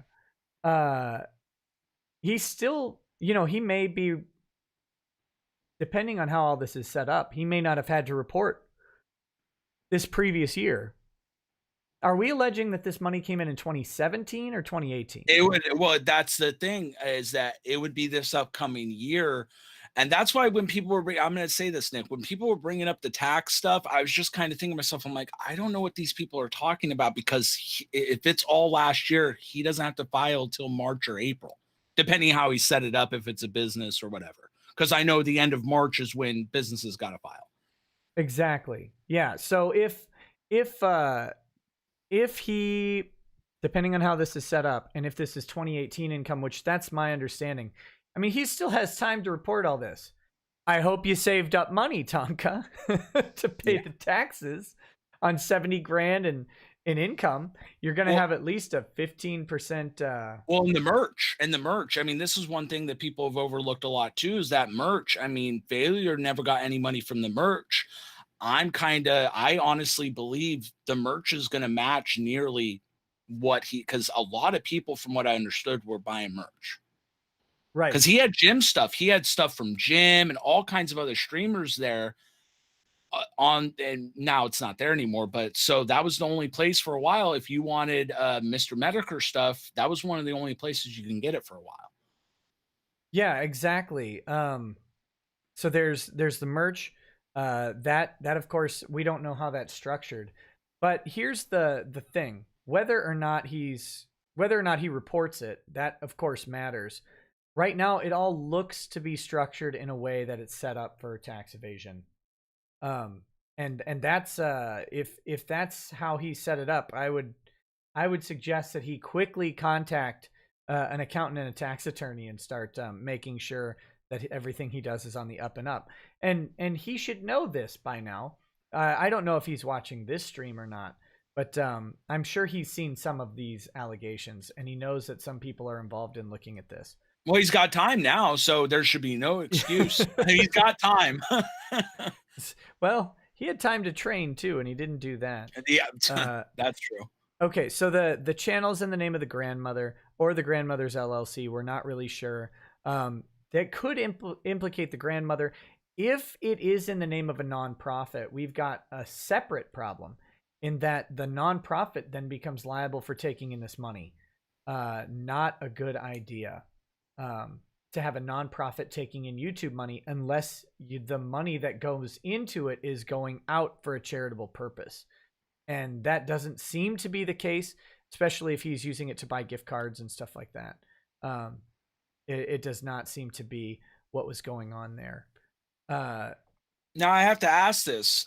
This is important. How implicated is Vamp if she is the one that is giving the gift cards? That's a valid question. I'm sorry, restate that because So how implicated, is Vamp by giving the gift cards to Failure? I mean, that's a valid question because I know with financial fraud of any type, they take it serious if you're handling anything that's fraud. Yeah, that gets muddy. It gets harder to prove, right? Because it's one step removed from Tonka. If she's giving gift cards to Failure, she'd have to ask why. Like, why are we doing gift cards? Why don't we just PayPal it over? Why don't we do that? And of course, the answer is if you're sending large transactions several months in a row or several weeks in a row of similar amounts, eventually they're going to start looking at that and it'll flag a suspicious activity report from a financial institution because they're on the lookout for money laundering. And companies like PayPal and anyone who does an online sort of easy transfer person to person, like if you're using Wells Fargo's Pay Another Wells Fargo account or whatever, they're extra vigilant on money yes laundering. they are. Yes they are. So so pretty much it's muddy waters at that point. Like there's no point to even talk about it. I mean, there's always a point. Vamp should be very careful about what she says. And is she his ex-girlfriend now? I heard that. Yeah, I don't know when they broke up. It was they were kind of quiet about it, but yeah, they broke, and that's why I'm shocked that, and a lot of people are, that she just hasn't walked away. Yeah, she should be very careful about what she says, because anyone who's involved in this, and in fact, in some ways, Failure should be very careful about what he says too. I mean, it seems to be, from what Failure has said on this stream anyway, it seems like he was kind of an innocent party in all this. But that, when did being innocent ever stop the IRS? No, it doesn't at all. He should be very careful. Guys, I've invited Toad. If Toad wants to come on, he'll come on. That's up to him. Let me hit a couple of these super chats and real quick, and then we'll get back into this. So Don't forget to show the merch. I'm gonna show the merch too. I was just gonna surprise them because they had no idea it was coming. Asphyxiation, I think it's got a bunch of numbers in it, but that's what's going. Donated $1. Thank you very much. Didn't have a message, but then he followed up with another chat that says, "What do you think of Andy Nashville and his new show Dumb ASS?"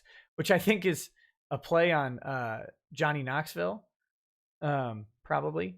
I don't know. Does Andy have a new show, or is that just a joke? No, no. Logan Michael says Funko Pops are gay. Sounds good. Figbat D Nick says Figbat Digger Nick, single malt justice.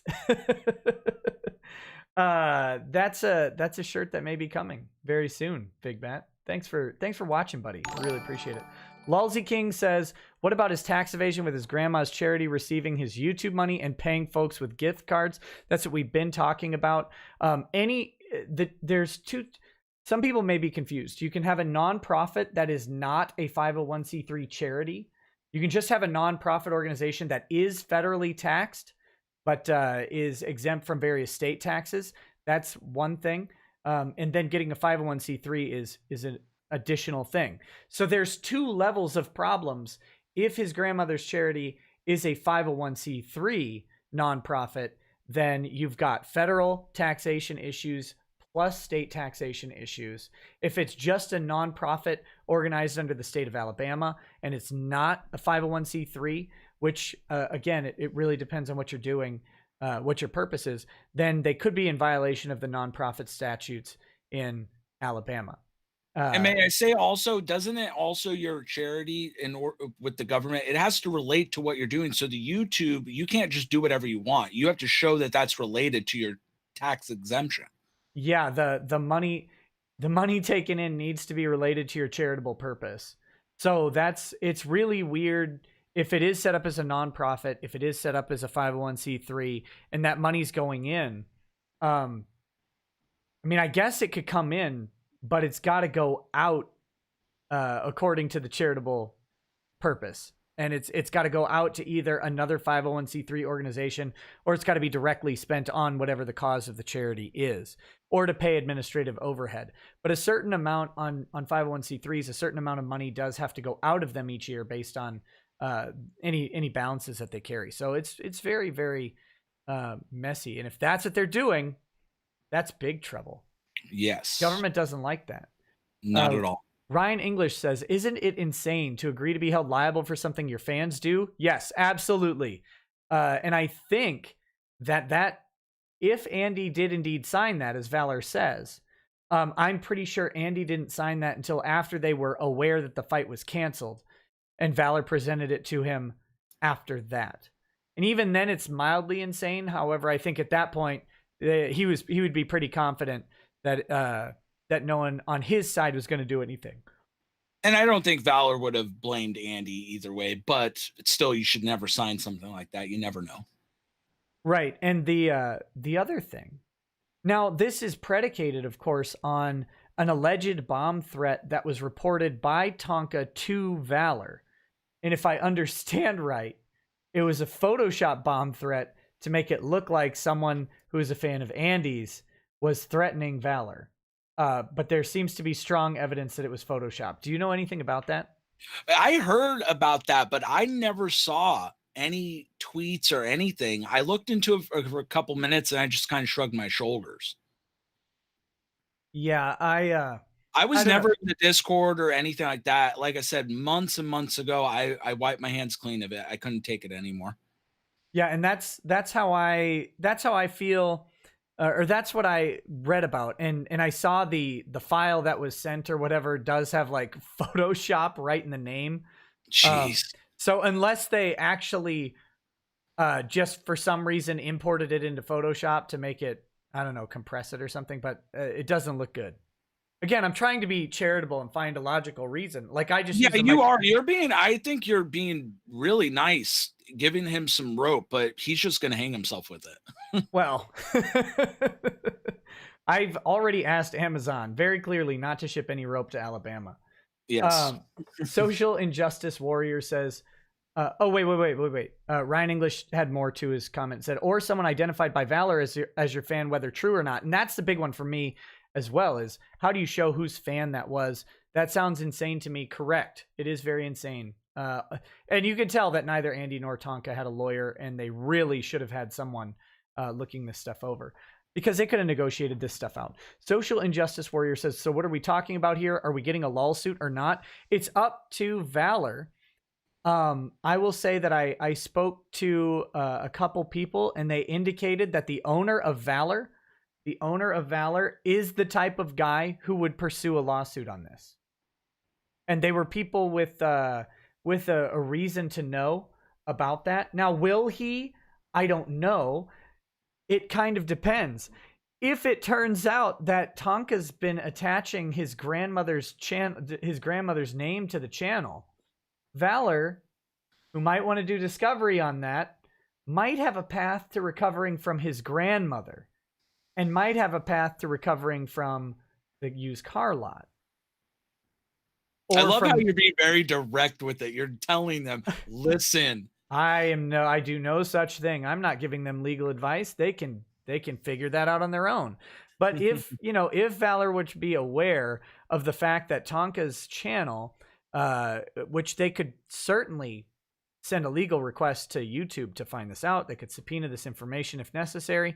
If they were to find out that the channel where he did all of this stuff, where the fight promotion was supposed to be taking place, if all of where he talked about this, where the fight originated, was owned by a nonprofit, and that nonprofit might have assets that Tonka may not have, that would be a very interesting avenue to a potential recovery. Because I don't know. I mean, I get that Tonka made $70,000 on the Kumite or whatever, and then potentially quite a bit more on the merch shop.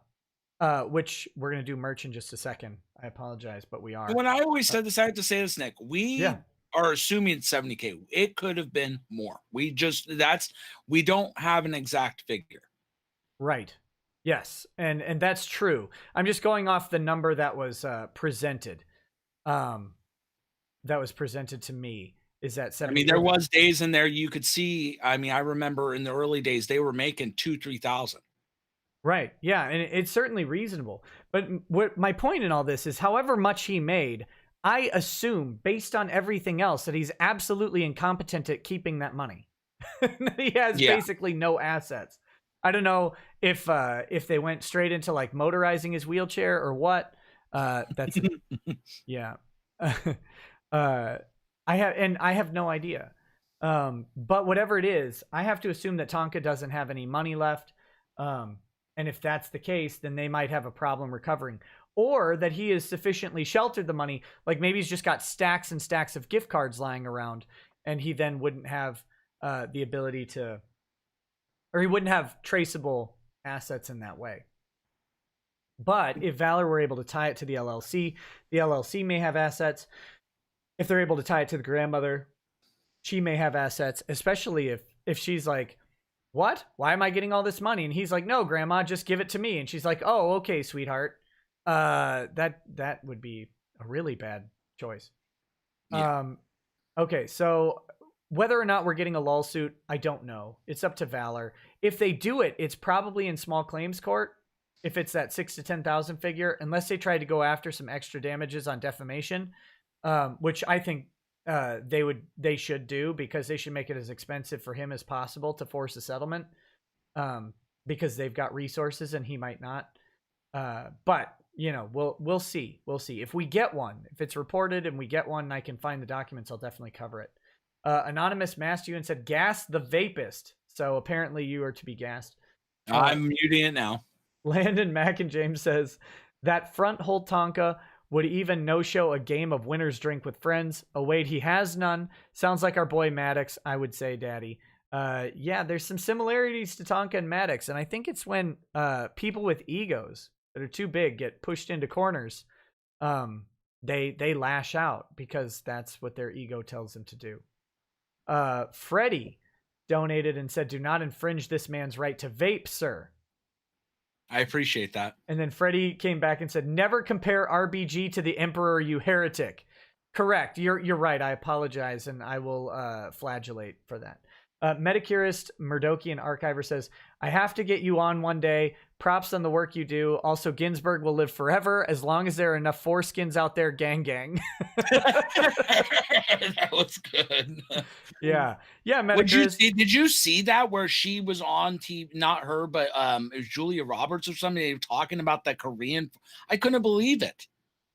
Wait, the Korean The foreskins from the baby. Oh yeah, I put that down later for you to look up. It's crazy. They inject foreskin pieces or something from Korean babies into their face. I'm not kidding. Yeah. I've heard. I did hear about that. Not specifically to Ginsburg. No, but they're saying to make her live forever. But still, I couldn't believe that. I was like, why would you even say such shit on TV? Yeah, I don't know. I guess I saw a picture of RBG yesterday, and I guess that's why she kind of looks like an old version of Andy Dick. I don't know. Okay, I'm supposed to pull up the shirts here, guys. I'm supposed to pull up the merch, and I'm so bad at shilling, but let me put the store, because we're talking about merch here, and it's only right. So here you go. Here's the merch store. It's on teespring.com /store/Rekieta-Law. You can find the link in the descriptions. We do have the Smug Mug here, which is my favorite named thing. And I released these hoodies today, which are the Rekieta Law logo. They come in all sorts of different colors. If this is your thing, check it out. And then, of course, I've got some other shirts that have some sayings on them like, this is reality, not Twitter, you giant idiot. And there's more to come as well.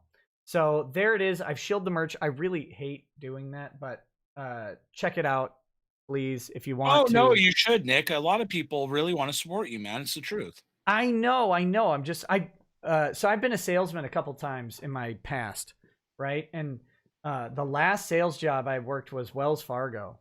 And, man. Which was the worst year of my life, hands down.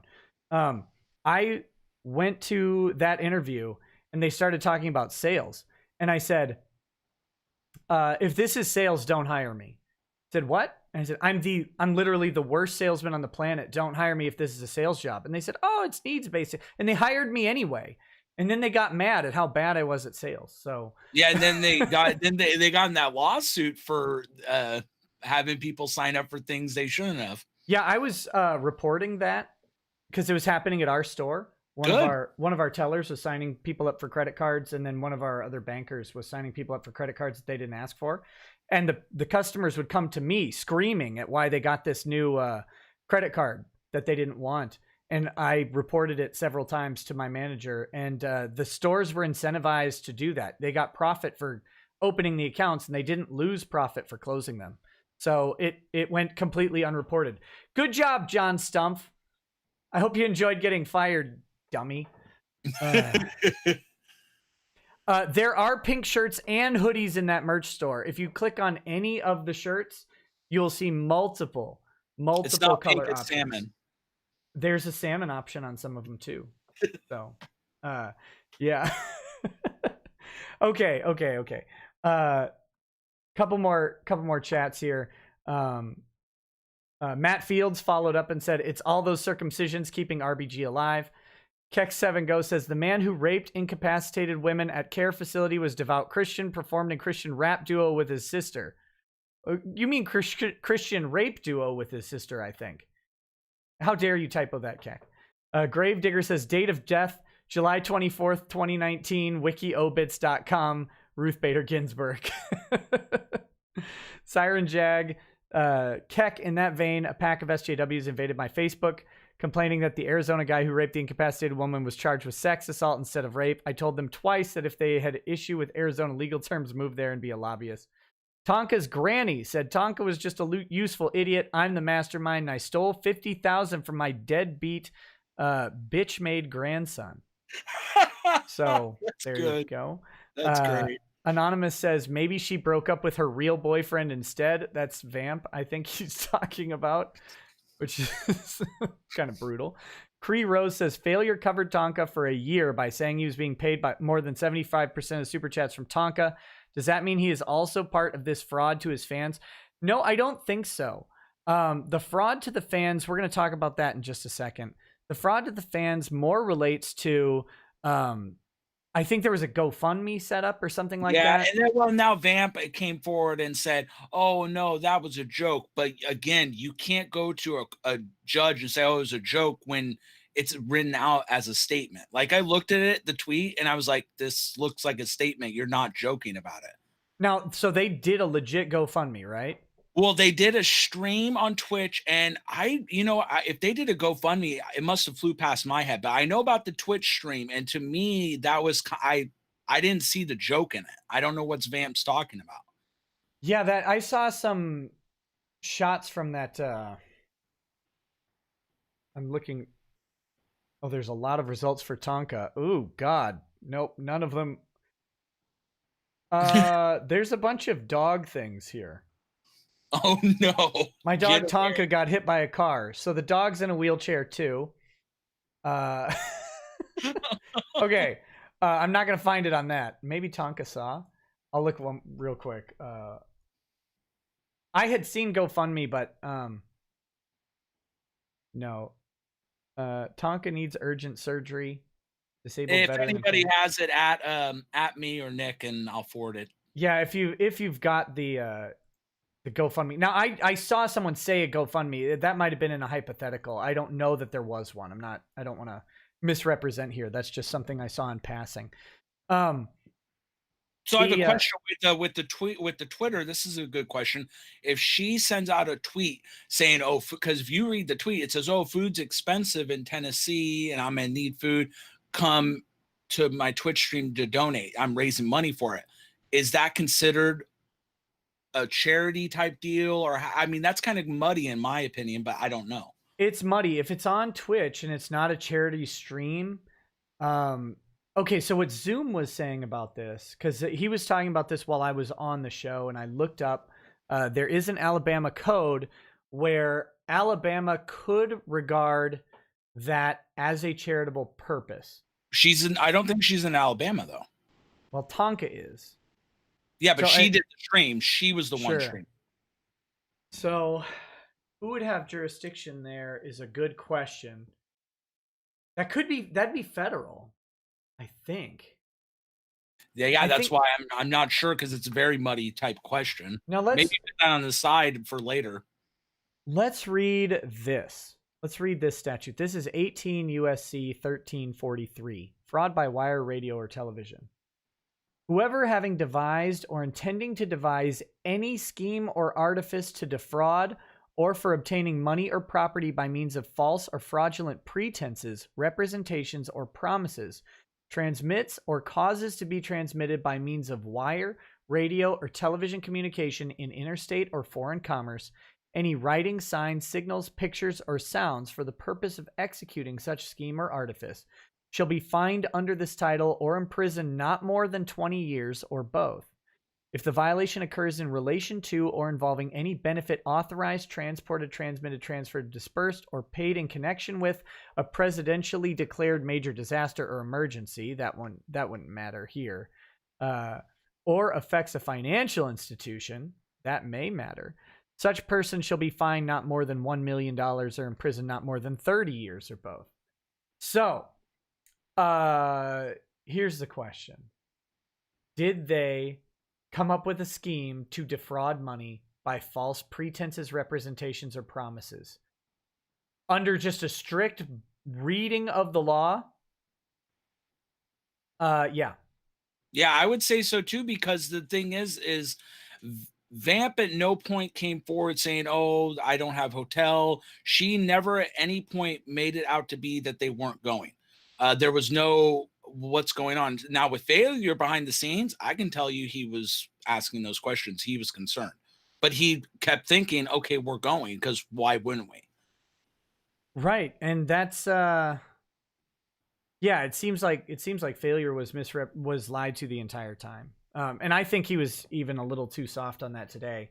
It looks like Tonka was lying to him from the get-go. He's too good of a friend. That's his problem. Yeah. We're all guilty of it. So I do think like they've got potential for federal wire fraud because all this happened online. I think there's federal wire fraud possibly in the channel being the nonprofit or a 501c3 charity, depending on how it's set up. That would also be wire fraud because they're, well, I guess I don't know if that would be. I don't think so. I think you're better off with the tweets themselves, because what it's doing is it's setting up for people to go to a stream with the anticipation of them giving her donations to go to an event. Right. So it's possible. I don't know that they'd go for the wire fraud on this one or on just that much, but I think they go for the wire fraud on the tweets. When I say I think they go for it, I think they could make the case. Whether a federal prosecutor would look into this, we're not talking about a ton of money, but it depends on how many people get pissed off and how much is uncovered during the Alabama investigation. Exactly. If Alabama is indeed looking into this. Now, my understanding is that Zoom has contacted the Alabama district attorney and that they have said they'll be looking into this, and that is a place where I wouldn't want to be. Well, and the ADA, which is the American Disability Association, they take things like this seriously. Like, people like kind of like smirk at them, but those people, when you're defrauding and if he is getting SSI and they find out you're doing things like this, they don't mess around. Like, you look at their track record, they take stuff like this seriously. So if they get a report in, they're looking at it. Now, the other thing, and you kind of hinted at this, but I haven't gotten to that yet because I'm slow. But there's an allegation that the reason that this is set up, that there's an actual even worse reason that this is set up, and that would be that Tonka is on some sort of disability, like SSI disability, and he has to keep his income absurdly low. His reportable income has to be very low for him to go ahead and maintain his disability payments. Have you heard anything about that? I've always believed that he's been on something. I've never really talked about it because, again, what would be the benefit of me saying those things?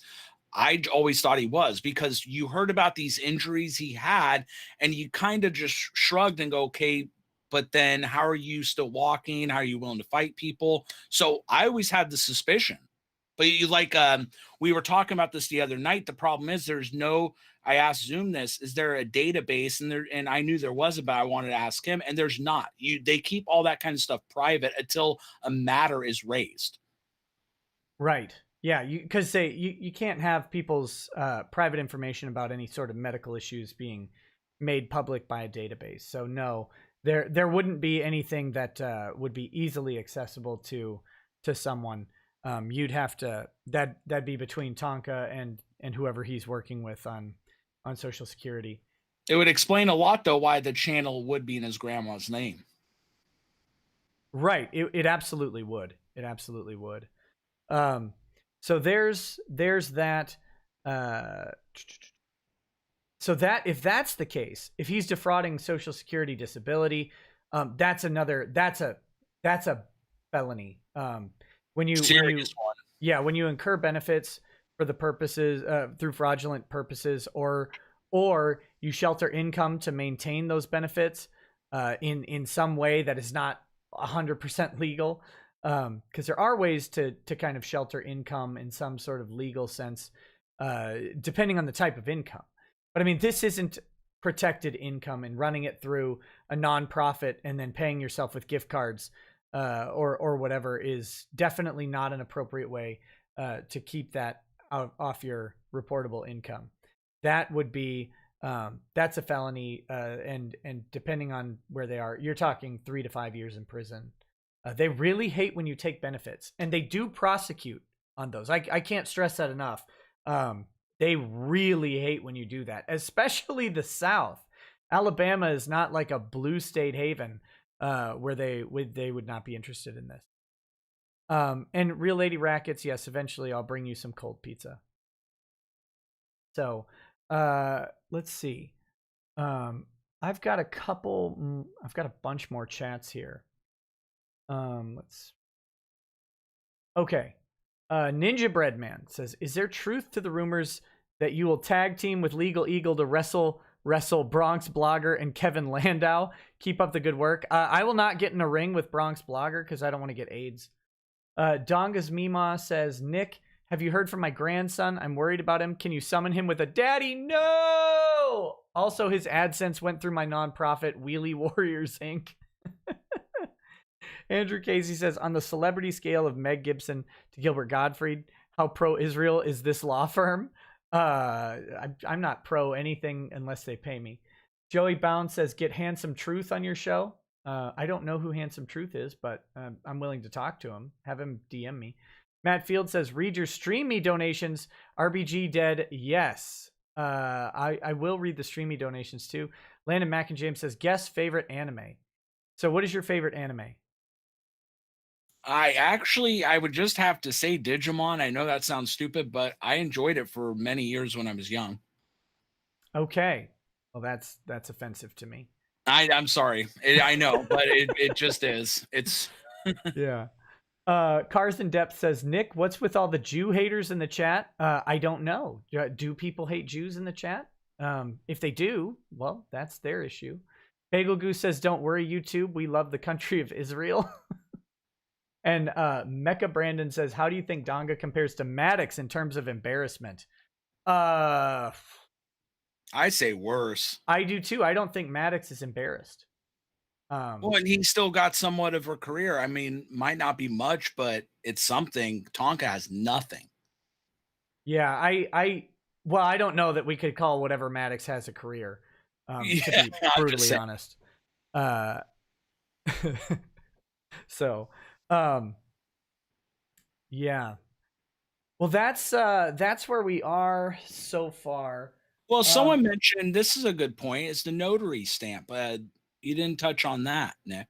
Yeah, I mean, because there's some. I mean, people are bringing it up, and to me, it's a valid point. Yeah, let me take a look at an Alabama notary stamp. I did too, and people were saying there's no numbers on it. When I looked it up, I saw plenty with numbers.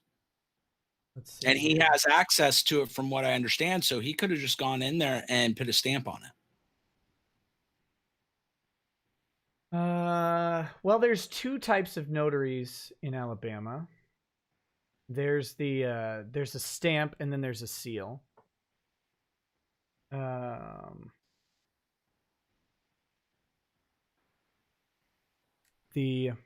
me pull these up.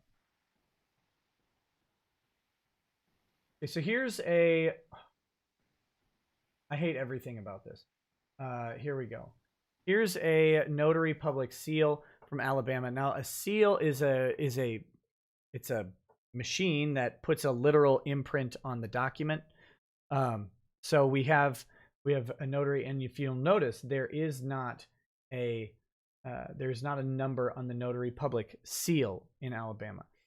Now there is on the notary public stamp. There is. Okay, that was lovely.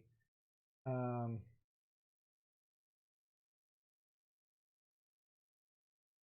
this is interesting. Maybe there's supposed to be a number. You know, and this is also the thing. Let's say his grandma did the notary. That's a conflict of interest. Sort of. Let me talk about. You can actually notarize someone who's close to you. I'm not seeing the number on the stamp, although I did initially, so that's weird. Alabama notary stamp requirement. Let's try that. Notaries public, Alabama. Notaries in the state of Alabama are appointed and commissioned by the probate judges of various counties in accordance with the code.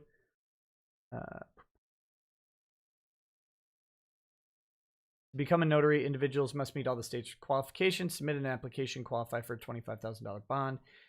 Probate judge sets appropriation rules and procedures to go along with the process by state law. Let's see.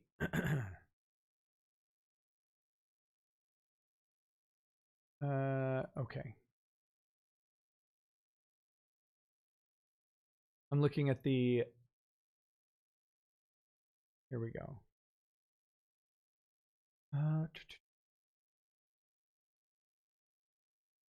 The apostille may be affixed to documents bearing the official signature and seal of a currently commissioned Alabama notary public, probate judge, or the current Alabama state registrar.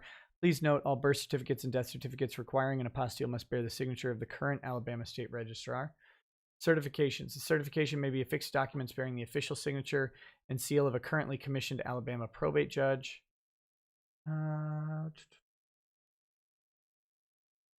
Okay, the type of authentication your Alabama document requires for foreign use is based on the county in which the document will be used. Country. If the country in which the document will be used is party to the Hague Convention, apostille is affixed to documents. If the country in which the document is to be used is not part of the Hague Convention, certification is affixed to documents. Please note there's a difference between members of the Hague Convention and parties to the Hague Convention. Oh, that's getting really... This is in depth here. I'm trying to find out just if we have. I mean, there's no. Yeah, I was about to say I would look for a notarized document, but I'd have to ask the.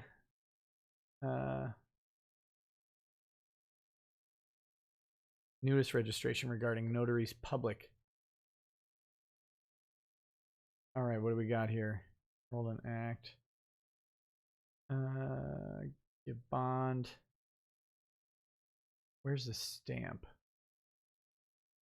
This is the here, guys. I can let you see what I'm looking. This is the thrilling life of an. Which is where we go through these documents. Oh,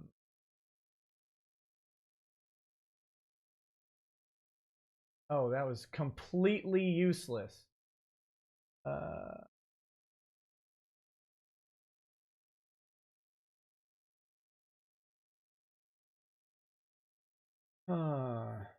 Any person who, having been a notary, willfully performs or assumes the authority to perform a notarial act after his or her commission expires, with knowledge that the commission expired, or any person without a notary's commission assumes the authority and performs a notarial act, shall be guilty of a Class C misdemeanor.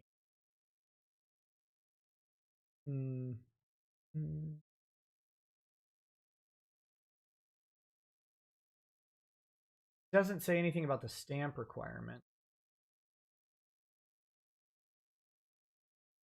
The name, the office, and the state for which he or she was appointed. So it doesn't require a number. I think that's what we need to take away from this. I was just looking it up as well. I couldn't find a number. It doesn't require a number to be on there. Now, I haven't seen the document. And that, of course, is a mystery in all of this, is what is on the document? Is it a stamp? Is it a seal? There could be a commission number. There could not be. Is it his grandmother's notary? And then if it is, here's the question. The grandmother can notarize his signature. Let's be very clear about that. There's no problem. What a notary is a role that you take as appointed by an authority in your state to authenticate a signature on a document. So his grandmother would know if that was him signing the document. And if she notarized it and he signed his name, that's okay. Too many holes here for us to know precisely what happened because we don't know what name he signed and we don't know who stamped it. Now, if the stamp was forged, huge problem. It's a Class C misdemeanor, but if there's another crime involved, it can actually enhance the other crimes involved because you're basically defrauding someone by putting up a government authenticated seal. And the feds don't like that. The states don't like that. It's not a good thing. And especially like if you're using it to defraud, that's different. The statute mentioned if you assume the role of a notary, it's a Class C misdemeanor. That's if you're like just taking a stamp and notarizing someone else's thing and you're not actually authorized to do so. If you're taking a stamp or manufacturing a stamp or doing something like that fraudulently, we're talking about a big difference there. You're not assuming the role of a notary. You're using a notary stamp to forge a document. And that is a bad thing. Oh, I guess we left that off. We have forgery as one of the other causes of action for Tonka on as regards to valor, because he either forged a signature, or he forged a the notary stamp, or he forged his blood work, or he forged an ID, or any combination of those things. So that would actually, and that would be criminal forgery. So very, very much a mess there. He's racking it up already. Yeah, he's got let's see. Dumpster Fire says, this from Streamy, all Alabama notary stamps will at a minimum have a space for the notary details if it isn't a static part of the stamp.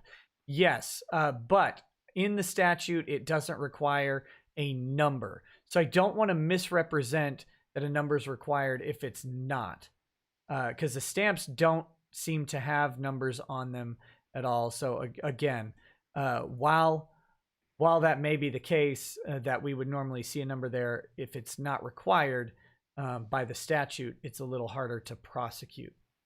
There is, another possibility, though. We do have the grandmother, potentially, if the grandmother notarized it, if she notarized it and knew it was a false name, then that puts some serious liability on her. Okay, I wanted to get these Stream Me donations here, which I just found out the other day how to look at. Lorgar Aurelian says, I'm painting my word bearer's librarian for the Horus Heresy while listening. Good stuff, Lawman, but I have to know, do you accept the primordial truth? Of course I do. 5F6 Animal says, Chatty Daddy Rackets could wear a pink banana hammock if he wants. He's oozing testosterone and children from his loins. And James O. Shawnasty says, hey, buddy. Hey, back at you. Okay. So yeah, we do have some serious potential issues here. The notary stamp. The notary stamp's just hard to talk about it without seeing that document, without seeing what's on there. I would love to see what notary signed that document. But we have another issue with that, in that even if he got a notary stamp on it, he didn't file it, and he represented that he had submitted a name change form. Now, Zoom alleges he didn't file it. So to be very clear, we're at the mercy of Zoom's research, which is hard to verify. And again, whatever your opinions on Zoom and his tactics are, I must say, make sure any of this stuff that you look into, you do so in the most legal way possible. But if he were to notarize a document for the purpose of defrauding Valor by suggesting that the notary stamp on a document, on an application, was to represent that the application had been filed, that's a different animal. That is a forgery under the law. That would be fraud as well. And those would be actionable both civilly and criminally, because you're inducing them to perform on a contract and to undertake expenses based on your misrepresentation. So that would be horrifically illegal again. Yeah, it doesn't matter if he filed for it too. And from what I was understanding, I don't know if I'm 100%, but he only showed the application. Yeah, right. That's what he showed the application, and I think the allegation is that he represented to Valor that he had submitted that application. Yeah, but they would have. Here's the issue. They would have given you some form of ID, not like an actual, but they would have shown something that you've submitted it. Right. Yeah. Other than the application, they would say, okay, here's your new, they would have given you something other than the application itself. So for him just to give the application, it kind of, in my opinion, I would say he didn't actually do it. Oh yeah, it doesn't seem like he did. Without being able to know for certain, we have to leave this in alleged territory for defamation purposes. Let's see. So we've got that. We've covered channel. We've covered the charity. We've covered the potential tax fraud. We've covered the potential Social Security disability fraud. We've covered the forged documents. We've covered the faulty signature, which again, I think he misrepresented to me that it was a switch of first and middle names, but I think we understand, or I have heard rumors, and I tend to believe they're true, that that signature was not merely a switch of first and middle names, that it was a completely different name, and that they literally could not verify who he was. Whew, Tonka's in some trouble if people decide to pursue this. Yeah, well, and then also with the failure, what kind of legal action could he even take? He would need some type of agreement for the money. We didn't even talk about failure. Let me see. So this would be interesting. Failure's not in Alabama, right? No, he's in Florida. Okay, so I think this would be under Alabama law.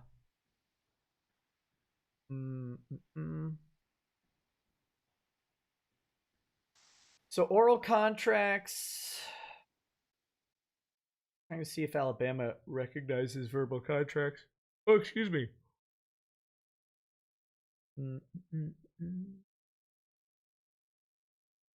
Yeah, an oral contract in Alabama is generally legally enforceable. So here's the problem with Failure's claim. So failure, the claim Failure might have would be that Tonka was representing that he would be paying Failure a lot more than what he appears to be paying him. The problem is, what did Failure expect from Tonka? And what would be binding? I mean, Failure could certainly use any number of clips, if they weren't all deleted conveniently, to go ahead and show that Tonka said that the majority of money was going to him and all that stuff. And then all he would have to say is 51% of the money didn't come to me. That would be the claim. Whether or not it would hold up, I think it would largely depend on some conversations between Tonka and Failure. But Failure does, in theory, have a cause of action.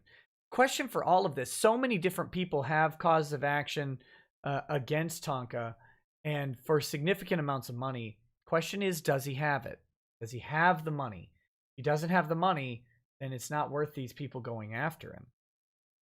It'd certainly be worth going after him on criminal charges, but whether he has the money to sustain these civil actions, unless you're just trying to get judgments and punish him, you could. And I mean, he sells used cars, right? So you could levy his income. I don't know if that's a joke or if that's true. No, is from what? Yeah, they own a used car dealership, and my point is that if the LLC or the charity's tied to the channel, then that kind of makes her liable. And if it's their part owners in the dealership, there you go. There's a course of action. Yeah, that would be a comical end to this story. I mean, for chat. For chat, it'd be a comical end. For grandma, it'd be a terrible end. Oh, it's horrible. But yeah, if they can tie that channel to the grandmother, to the LLC, or to the car dealership in any way, even used car dealerships, tons of assets there. Used car dealerships run high on the assets because they have to purchase the cars. The cars have value, and those cars can be taken. They can be sold at auction at really abysmal rates, and that money can be recovered in that way. So we'll have to see. I don't know. It's going to be up to the Alabama district attorney. It would be up to any federal prosecutor who might be interested in doing this. I would normally think that a federal prosecutor wouldn't care at all about going after this. However, there's a lot of talk about using the internet to launder money, to avoid taxes, to do stuff like that. There's the thought audit, of course, was big news before. So we could just go ahead and look at Tonka as an e-thought now, I guess, right? Yeah, that's pretty valid. Where's the premium snaps, Tonka? We want to see the spokes on the wheelchair. Yeah. Let's see. Bird Reich says, I'm an Alabama notary and I want to be free. Okay. Doge Meat says, can we get the rant from And Justice for All? No, because I don't know it. Landon James says, why do they call him Donga? Did I miss something? I don't know. I don't actually know the answer to that. The Rationals donated and sent a YouTube link and asked if this was assault. Let me see if I can pull this up. Whoa, stupid Streamlabs. Screwing me over here. Okay. What? Oh my gosh.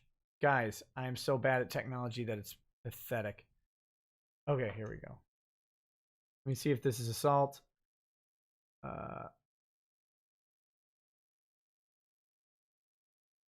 Okay. This is a marriage proposal gone horribly wrong. I don't know. Hold on. We can maybe look at that in just a minute. True American Hero says, Sweet Home Alabama where the skies are so blue. Okay. Keck7Go says, Lego sues YouTube blogger who reviews their products online after he criticized the quality of their 320 euro Bugatti Chiron set. Lego claims the suit is over his Toy Store's logo infringing copyright, even though it was designed to avoid that. Well, that'll be interesting. Matt Field says, failure can settle for a Mercedes and a Benz. That's good. That'd be good. All right, guys. Well, I'm going to close out the stream, I guess, with this video, and we'll see if this is an assault or not. Whoa, goodness gracious. Sorry. Stupid auto, whatchamacallit, maximum size windows on YouTube, or maximum size windows on Windows. Okay, here we go. You may want to mute your mic and listen on this one, because I don't have a way for you to hear it through whatchamacallit.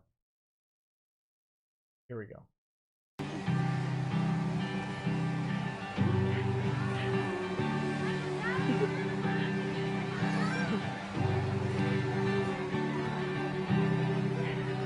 Hi. Hello. Sorry to stop your shopping and your evening. Hello. I just have a very special message for a very special girl. This is where we met 3 months ago. Oh my God, there are people looking. This is where we first saw each other, and this is where I fell in love with you. So cute. And you're my absolute John, and you had me that day at hello, when you said hello to me. I mean, after I said hello, anyway, you're my Janu, you're my sweetie pie, you're my cutie pie, you're my absolute John, and...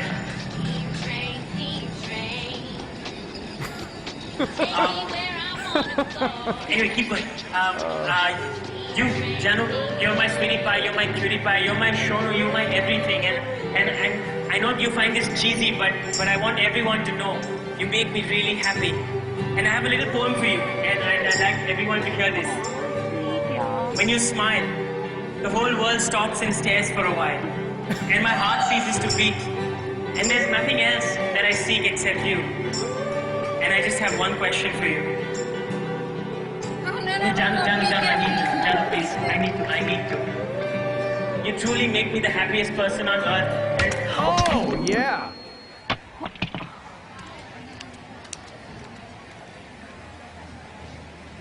That's a durable ukulele. Are you okay? I really thought it was sweet. Is that an assault? No, it's self-defense. What are you talking about? I think that might have been fake. I think this has to be. The train and the person mopping in the background. You never know, though. You never know. Final super chat of the night is Tonka will be Big Chief Bubba's favorite squaw. Rude.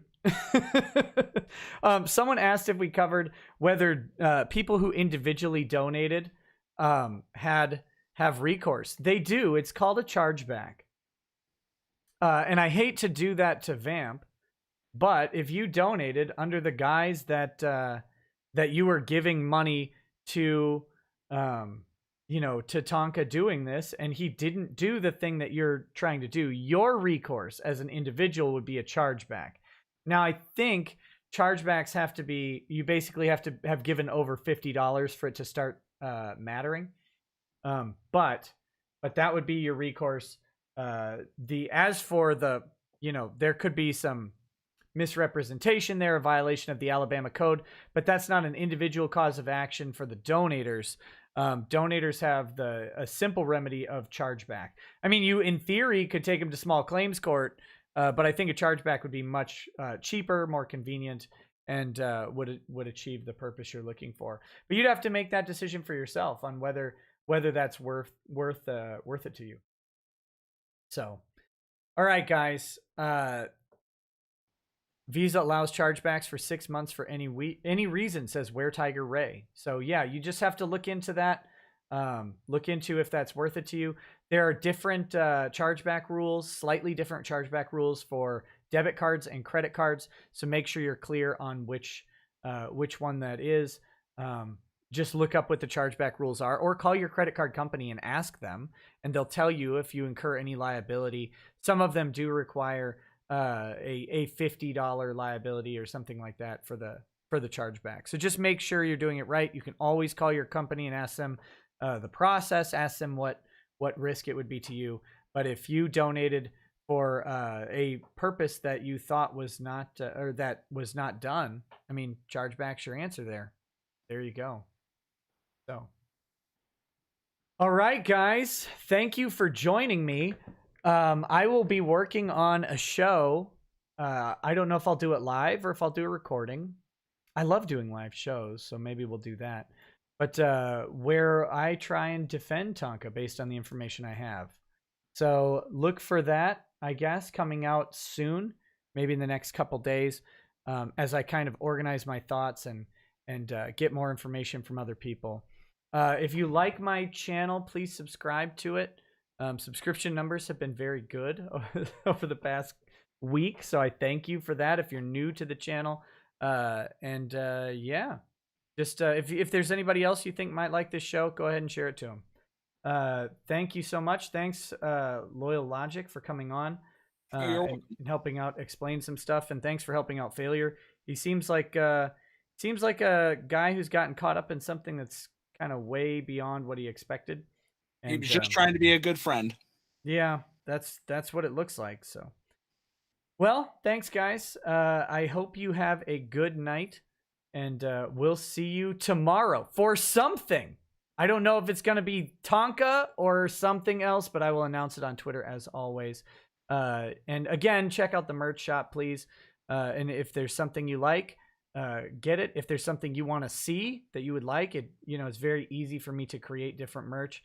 Go ahead and send me a message on Twitter or something, and I will see if it's workable. All right, guys. Thanks a bunch. Have a good night. Peace.